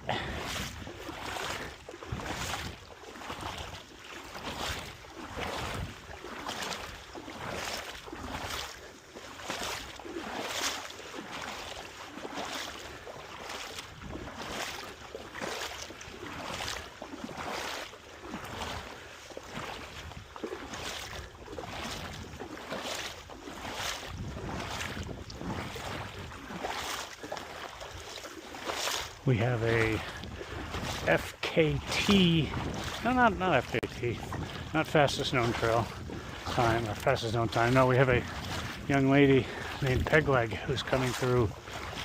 Probably, she started on the 1st of January, and she's gonna hike, I don't know how many different trails she's gonna hike in a calendar year. Florida Trail, maybe the big 3, maybe it's 2 of them, some crazy amount. But she came through the swamp a couple weeks ago just to practice, and she made it through in one day in 11 hours. I'm gonna be very curious to see how she does, how her timing through the swamp is this time around, because this will be after that 2-inch rain we had last week. And see, it'll be very interesting to see how this extra water impacts her 11-hour time. But she's doing crazy mileage. I mean, just what an extraordinary athlete.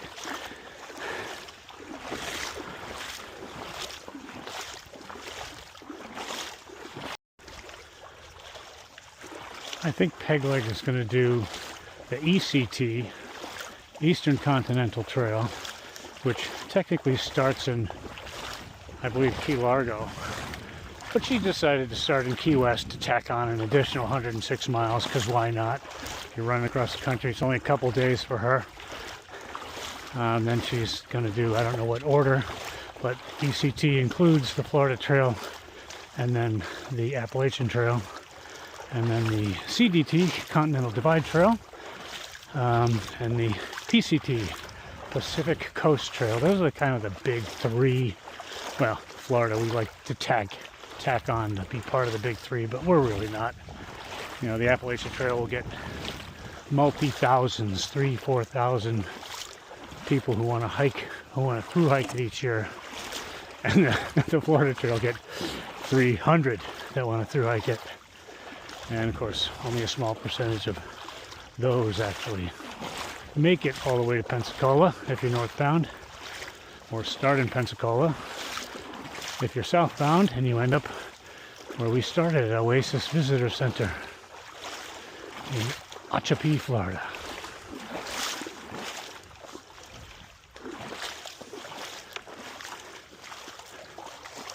Very pretty through here.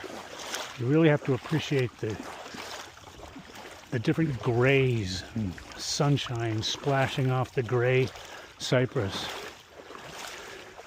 Mottled grays everywhere. And a mottled blaze. This is one of those sections where the blazes are kind of tired, but the trail is incredibly obvious where you go.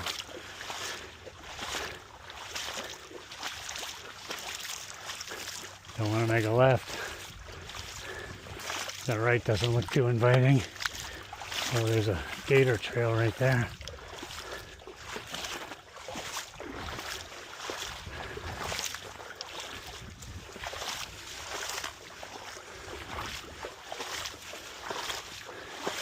This is one of those sections, kind of like we've been dealing with for the last half mile. Incredibly silty. My shoes are already filled with sand. There's no room for more. Take one step in your what appears to be 5-inch water, and you end up with your foot completely submerged. Can't even see it.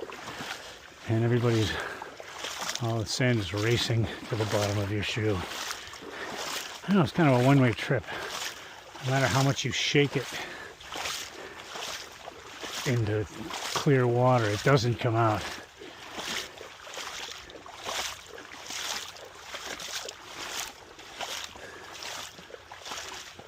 Oh look, a fork in the road. When you come to the fork in the road, take it. They rejoin 20 feet up there. That's pretty wild.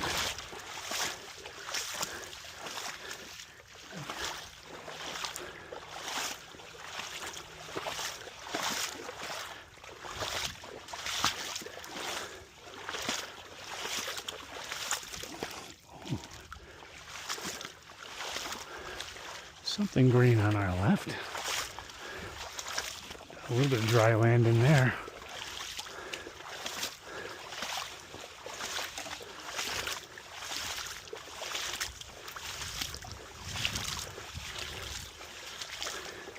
I feel like I'm making a brownie. Look at all this. Oh, look. A wet, soggy campsite for one if you want to bail out.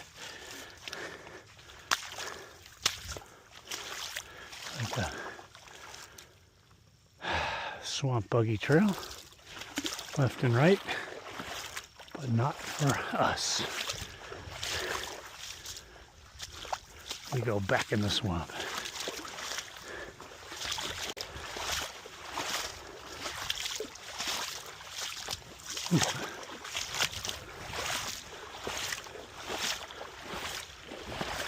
Seem to be catching myself every 10th step. I don't know how many times these... Well, we're halfway to dry land. Thank God Island is 1.6 in front of us. It has been slow going. Just a little over 1 mile an hour. The scenery really hasn't changed. It's been through this these beautiful little cypresses. Every once in a while you hit some deeper stuff, but for the most part we're walking through 6 inches of water and 6 inches of silt. So what makes it memorable. So we're going for memorable here.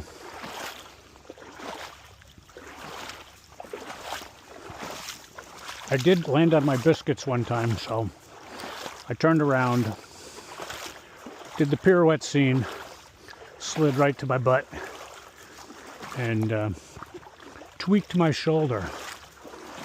Oddly enough, I haven't taken any ibuprofen on this little swamp walk. I've been feeling pretty good. It's just nothing really hurts until this shoulder thing. So maybe a little vitamin I coming up at Thank God Island, our first dry ground up there. I'll dig that out of the pack. You see the camera bounces up and down because you never know when you're going to hit a silt and go zoop. Like that. And then you're continually pulling these poles out. I've long since lost both baskets, or both rubber tips. They're buried in muck miles back for posterity. So every single step, the pole goes in just a little bit deeper. And I've got to yank the thing north and out of the mud. I don't plant my poles every single time. It's really just kind of there for the every 10th step when I slip. Adding to the memorable pile.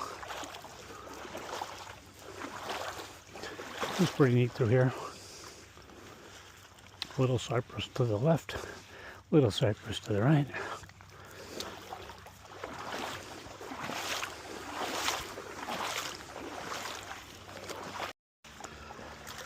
I'm making up a little game as I go along, how many steps I can take before I have to grab myself with my poles. I was saying every 10th step. It's not even close to that. I'll go 1, 2. It's every second or third step. My record is making 8 steps in a row without having to land on a pole and grab my balance back. So it's usually 1, 2, zip, 1, 2, 3, zip.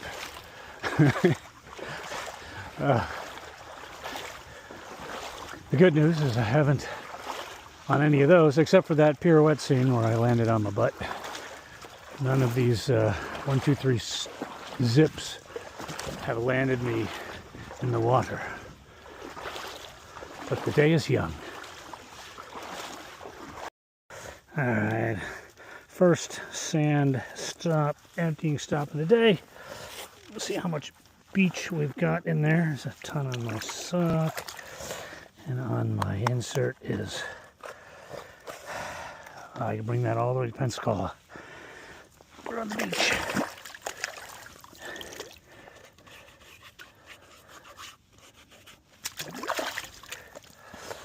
There'll be more. Look at that.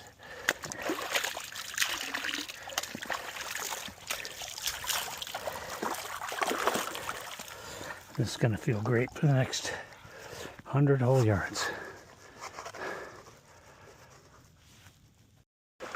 This is a little different from those wide open plains of cypress trees. Kind of going through a little narrow passageway. Some bigger ones.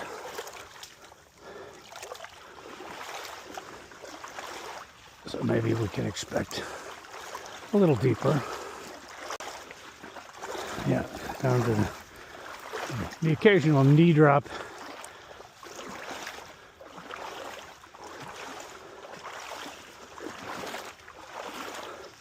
Love some of the shapes of these cypress trees. Look up at the air and see those.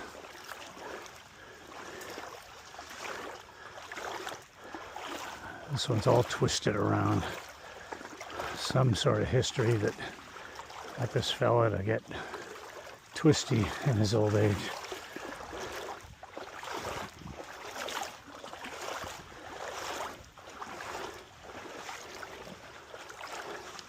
More air plants. Cool shapes.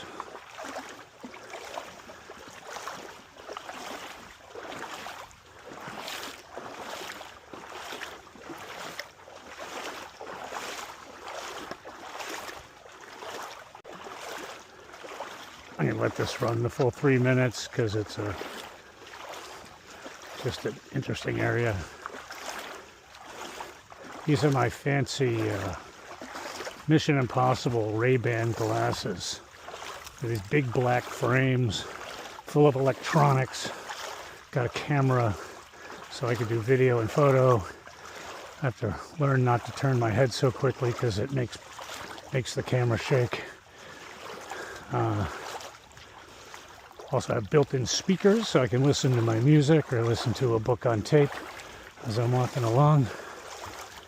Excellent sound quality. It's got a little built-in AI, so it's like having questions at your fingertips. You can just ask, hey, what am I looking at? And it'll go and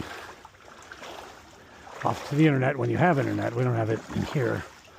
It'll go off and take a picture of it, and it'll find what it is, do an image search. You say, hey, I just saw this air plant in the big Cypress Swamp. What is it? And you'll get the genus and species and all that stuff.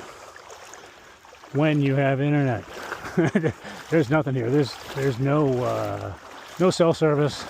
I wanted to text my family last night from Oak, picking up briefly since we're talking about service in the Everglades.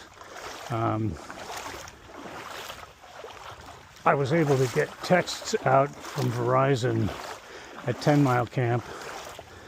Previously through the swamp, I was able to get texts out on Verizon all the way through. You just kind of set them up and say go when you can, and sometime through the night it'll go. But doesn't seem to be the case this year. And there's my 1-2 zip memorialized now.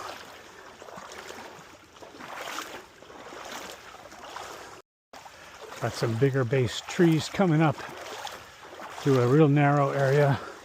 So they've sighted the Florida Trail through this really cool stretch here. Picking away left, right, left, right. Lap 3. Total 2 miles. 1 hour 47 minutes 11 seconds. Steps 4,409 steps. That's my cool little Samsung app that came with the phone. Of course, I forgot to turn it on. So add another, I don't know, I'll have to look it up later, but at least half a mile to those numbers. And that's where we are now. Yeah, look at this. This is awesome.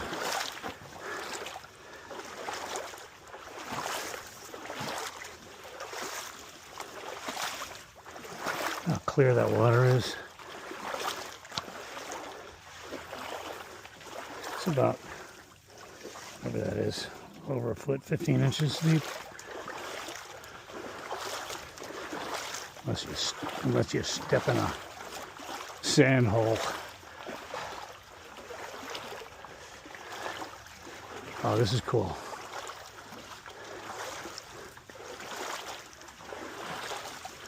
Like those palm-lined driveways. Left, right, left, right.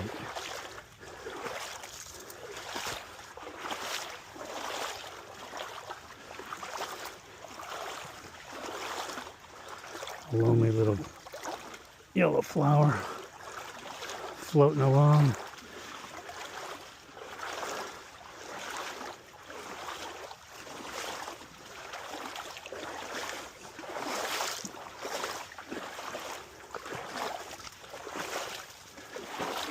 I think I'll let this run the full 3 minutes. Watch it if you're interested.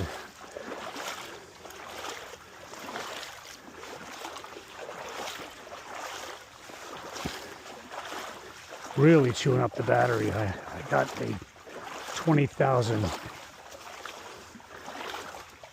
microwatt, whatever they measure those things in. The large one. Most people, travel with 10,000. I got the large one, knowing there'd be some sort of, I wanted 4 or 5 days use. I'm getting 3 days out of it. I think it's all this yakking I'm doing on the glasses phone, and then transferring them at night from the glasses to the, not that I'll do anything, I just hit a button, but it transfers into the phone, and that takes some juice to do that. I'm in airplane mode all day long. This is more like it. This is kind of what we're used to.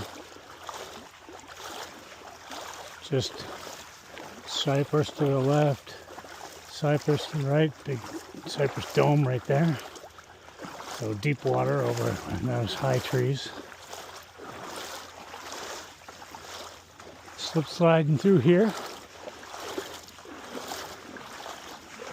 Numb toes, numb feet, but one of the banes of hiker existence is getting hot spots, because those lead to blisters, and everything in hiking is a trade-off. The trade-off today is, for the cold feet, is not going to get any blisters, or certainly not from hot spots. Might get blisters from rubbing, but pretty minimized when you get cold feet. Cold, numbing feet. It's also kind of mind-numbing through here, too. Whoa, there we go. I mean, you've got one job. That's put one foot in front of the other And try not to break your butt. So as you're walking along doing your one job, you can kind of just get lost in the scenery, glancing down to get a hint of what you're getting in for. This grass I know is going to be a nice, easy, firm step. All right, look at that. She's down. Down for the picture, and now you can stand up. Don't you hate it? Yep. Yep, in a word. Yep. Teenage pants are falling down this. Well, nobody to see but those gators. Avoid the hole. Oh, you made it around it. Sorry to disappoint you. I was going to get your picture as you went down to your nose.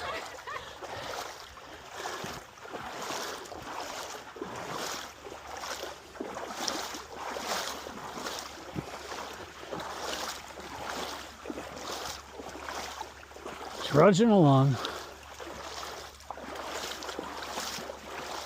As you're putting one foot in front of the other, your mind starts to wander.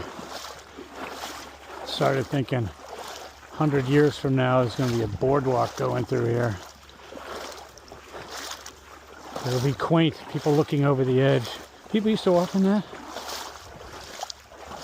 500 years from now there'll be a people mover. 1,000 years from now be a people mover in a glass tunnel.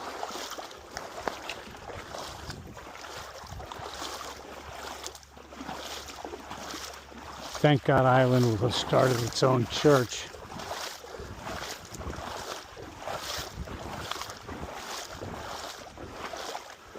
Then we have Church of the St. Through Hike. There we go, St. Through Hike. Formed, thank God Island.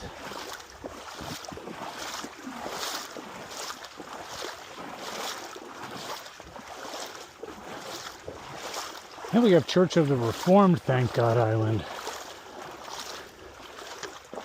who hate the first people because they believe in St. Hiker Trash. Everybody knows St. Through Hike and St. Hiker Trash. Totally different theories. You could have a nice dust up. See what happens when you're just walking along and slipping away. Your brain starts slipping away too. This has been the view for a while now. Mileage-wise, it hadn't really been that much. But slipping-wise, it like quadruples the miles. Even though you're kind of on autopilot, you're also ready at a moment's notice. You know, you get these little adrenaline rushes as your body goes zip to one side. So it's been a whole series of mini adrenaline rushes for a few miles now. And that's tiring. I mean, it's a, I suppose, a good tired. Is that such a thing? But I see a big palm tree.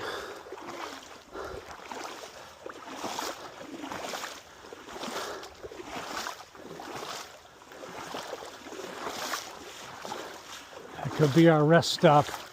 That's halfway, right? What? Is that our halfway point? I don't know. I'll have to look that up.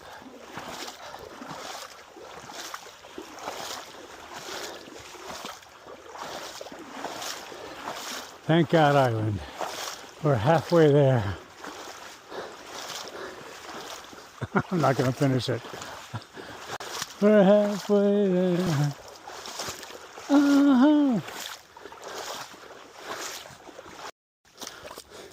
Got about 50 yards worth of mud, and there's no bonus. Get me back in the water, please. Oh my God. Oh. Sorry, my pole wouldn't come out. Oh, I don't know which I prefer. Oh, this is awful. Oh, this is so bad it's comical. Holy mackerel. This is work.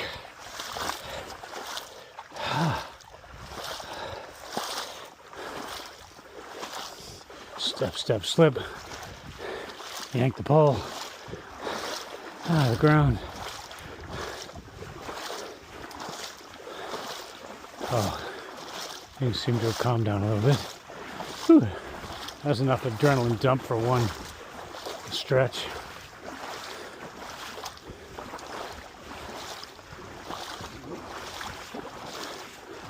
Dry land, so I can't say it was a contiguous 8 miles from 2 miles before Oak all the way out. We had a, I don't know, 50-yard stretch of the weirdest mud I've ever seen.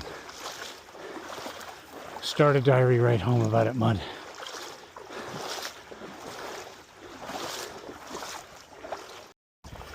Here we go again.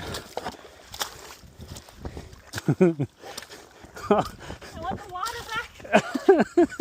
This is, oh. You would have known I'd be missing the water. Who'd have thought?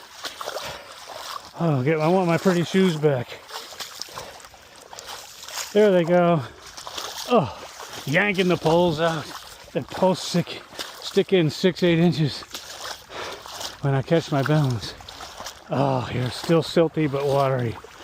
Oh my God. Oh. Whew. Oh. Oh. Yay. Somewhat firmer. Just the occasional hole instead of every step. Remember, we're doing this for fun and on purpose. Ivy Camp. We made it a half a mile. We slogged a half a mile. I want to go see this. Oh, there's a bench. Life is good. Not really good water out front here. Ugh. Boot sucking. Ah. Welcome to Ivy Camp. A bench, a platform. If you have a freestanding tent, you are gold. Look at that. How cool is that? Oh, there's some good water right behind there. Look at that. This is delightful. Does the water get up to here sometimes? I have no idea. Why did they build a platform? I don't know. It's a nice little spot back here, probably just for catching water. Doesn't look big enough for a tent. I'm gonna see what's inside here. Oh yeah. Sand everywhere. Oh my God, that's hilarious. I'm gonna start my own beach, or at least a golf club with a big old sand trap. I don't want to count my chickens, but leaving Ivy Camp is reasonable footing. It's been reasonable footing for all of 100, 200 yards now. Living large. Look at that, I haven't slipped once. That's a record.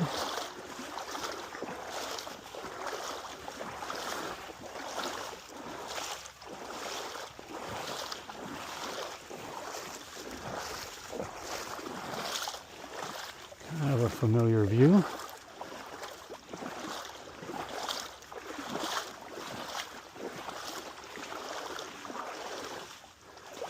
There's a silt hole. For the most part, I'm screaming along at 1.2-ish.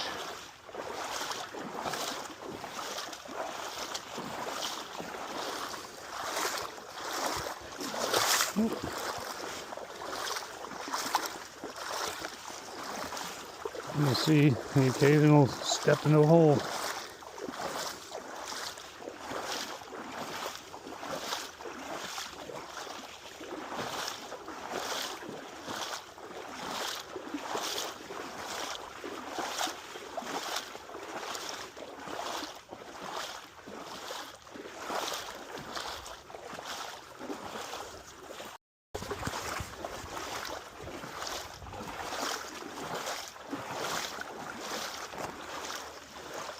Pretty cool looking area.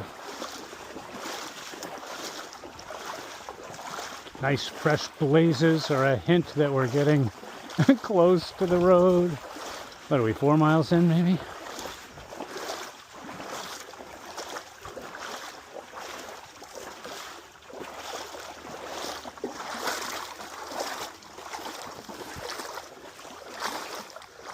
Nice clear water.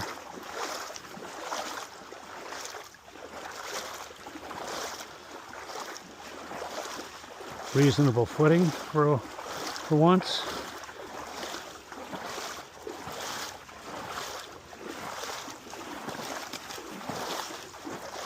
Boy, this is definitive Cypress Swamp though. This is it. I could come in here, just see this little section and go home.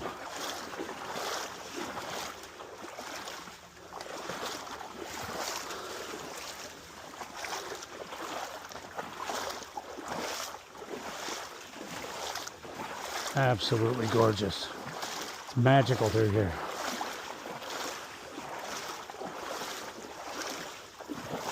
Tiring, but magical.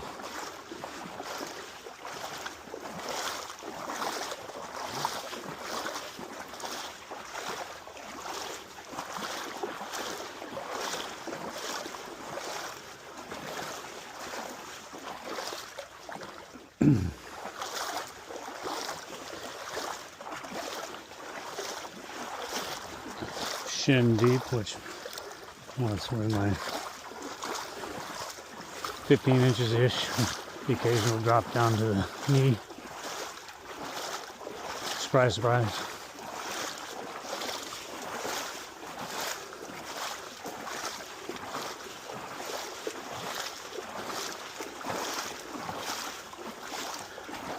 The narrower the path, the cooler it feels.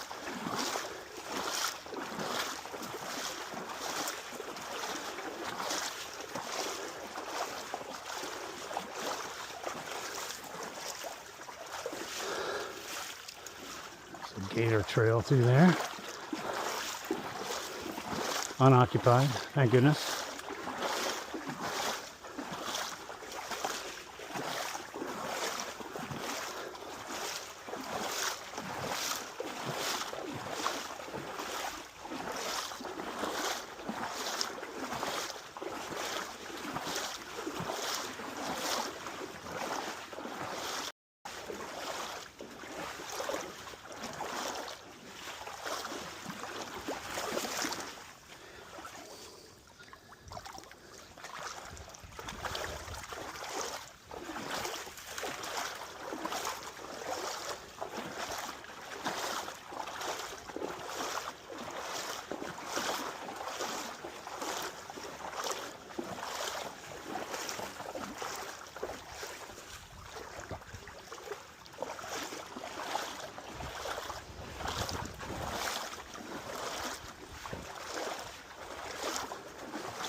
Cypress domes on either side. And the slog continues. Another lower body workout, courtesy of Big Cypress.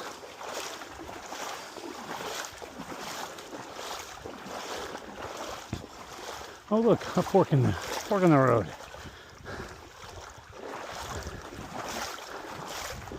I'll take it.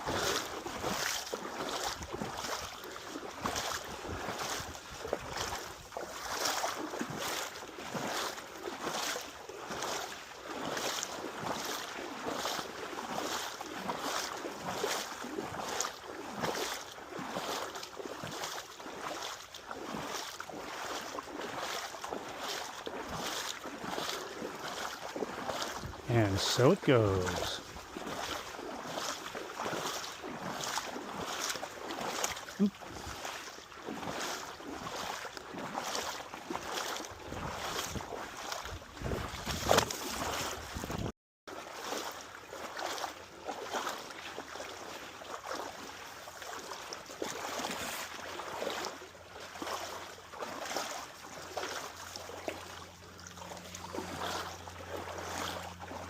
It's nice the scenery can vary from a bunch of little ones to a bunch of big ones.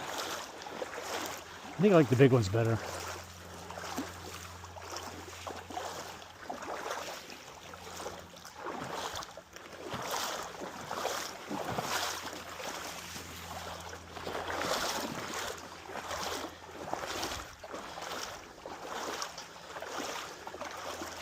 A couple of steps of good footing through here. You can see the limestone down below. Just a little bit of silt on top. Do have to be wary though, because every once in a while there'll be a hole in the limestone. I think they call those solution holes. I have no idea why. Have to look that up. So you can't exactly trust them. You can't. Still got to watch your footing.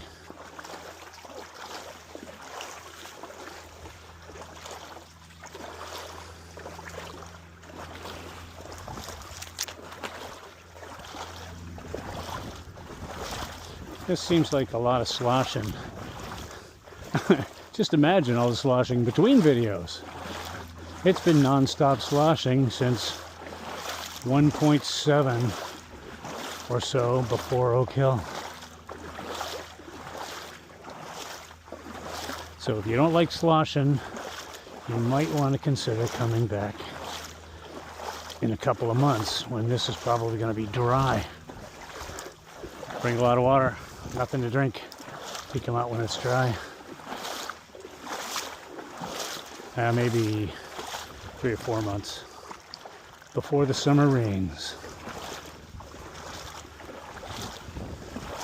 Then you have to go over to the gator holes to get water. Ask the gators nicely. Can I have some water, please? And there they are, cypress domes.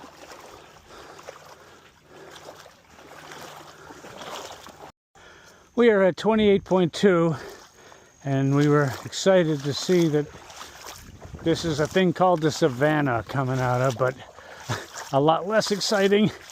If this savanna is this mud, it is not going to be as fun as a savanna sounds. But it looks kind of promising up there. If we ever get there from here, I'm slip sliding away. Holy Toledo. What a muss. What a mess. Let's just plod through here. I don't know if you can see this, but every step is an adrenaline shot. Oh my Lord. This is I think that was it for the savannah. It was fun while it lasted. Back. False hope. Actually, I much prefer the water to that yuck. And lift a pound of mud off of each shoe every time. I would much rather be in the water. Whoa. Don't panic, it's just what happens around here. Hoorah.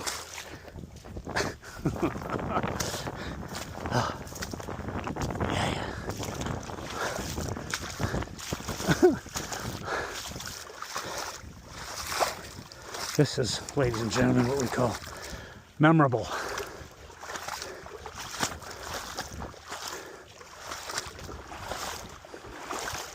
I guess our savanna isn't savanning for us. There's not many cypress trees in here, but they are cypress. So that's what's growing in this field. So yeah, it's wet. But the good news, we're only 2.5 miles from I-75 and the ice cream machine at the visitor center.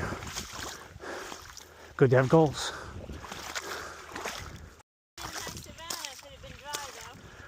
It would have been a beautiful savanna if it was dry. I'd be careful what you wish for a moment. Or it's like walking through a mud pie. Ooh, nice. Oh, they're beautiful again. Yanking the poles out. Leaning forward. I'm gonna sleep well tonight. Looks like we got a nice mud section and then water after that. Rinse and repeat.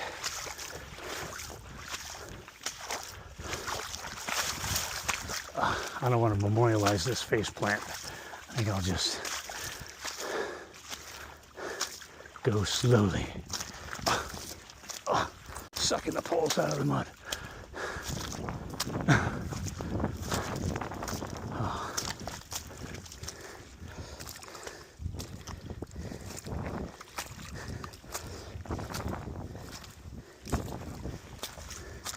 See what I mean? I think you got a step going for you. It zips you off to the side. Oh, thank goodness. Water again. Back to civilization.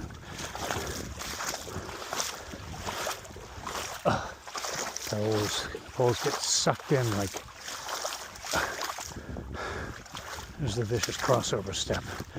And you end up with one foot on the wrong side here.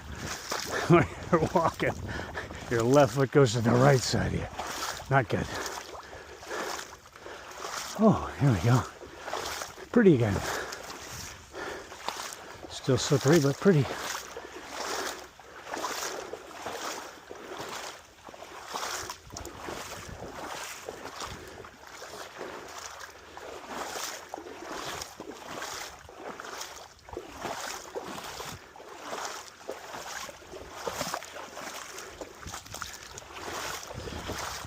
Much more reasonable footing. 3, 4, 5 steps in a row without zipping.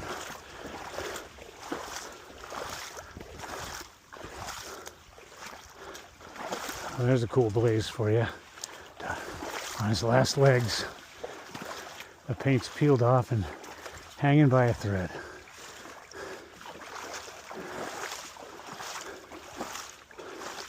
Cool looking tree shapes through here too. I don't know how they get all gnarly like that. Something comes in and breaks them, and they're hardy enough to just keep growing.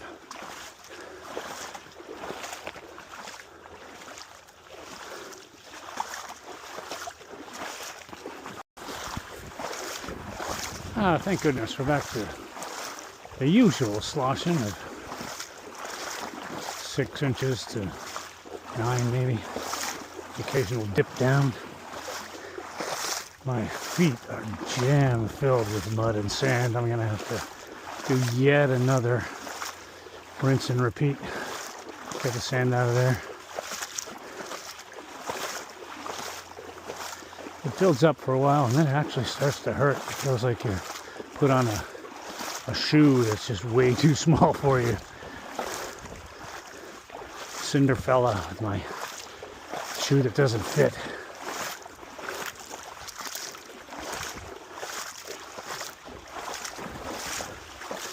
The next dry patch, I think I'm going to do that. We have struck bona fide grass. Walking and not slipping down at mile 28.9. And I've been promised that there's a bench up here to sit on that's going to bring a tear to my eye. This is wonderful. Oh my word. Gotta remember just how wonderful firm trail feels. I can still slip. Because hey, I'm in practice for slipping now. Look at this. I think it's called Pine Island, which doesn't bode well. Islands are, it didn't say Pine Peninsula or Pine Landing. This is Pine Island. So I'm sure we got a little splashing in our future, but in the meantime, This is glorious. Oh, it's the bench we've read so much about. Thank you, St. Thru Hiker. Goodbye, bench. Goodbye, island. We knew it was called an island. The good times were going to end. But we are rejuvenated and rolling.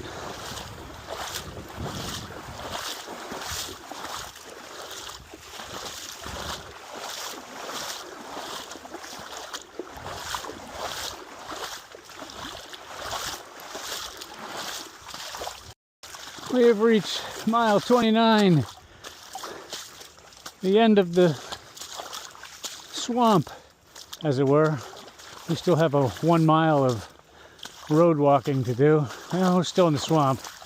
That's the end of the trail through the swamp, and the rest follows this road, splashing on and off. Good footing. Oh, life is good. Life is good. Ice cream awaits.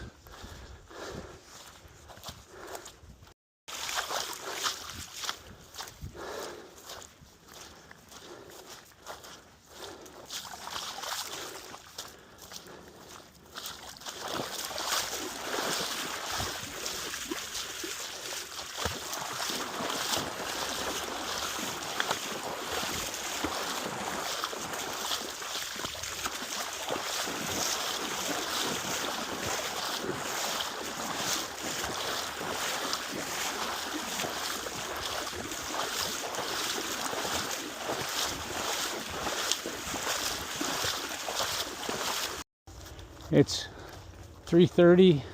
We started at 8 this morning, and we see vehicles in the up there, tooling right along.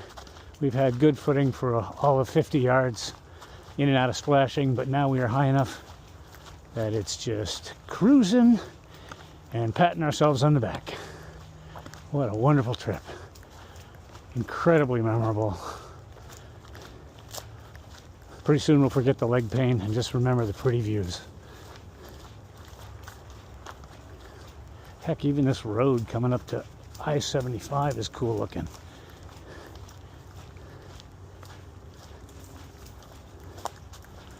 Some stately palms on either side of the road. People pay good money to have that on either side of their driveway.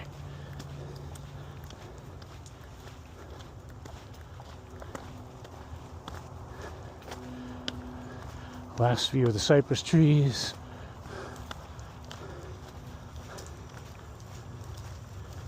A view of the Fords and the Chevys.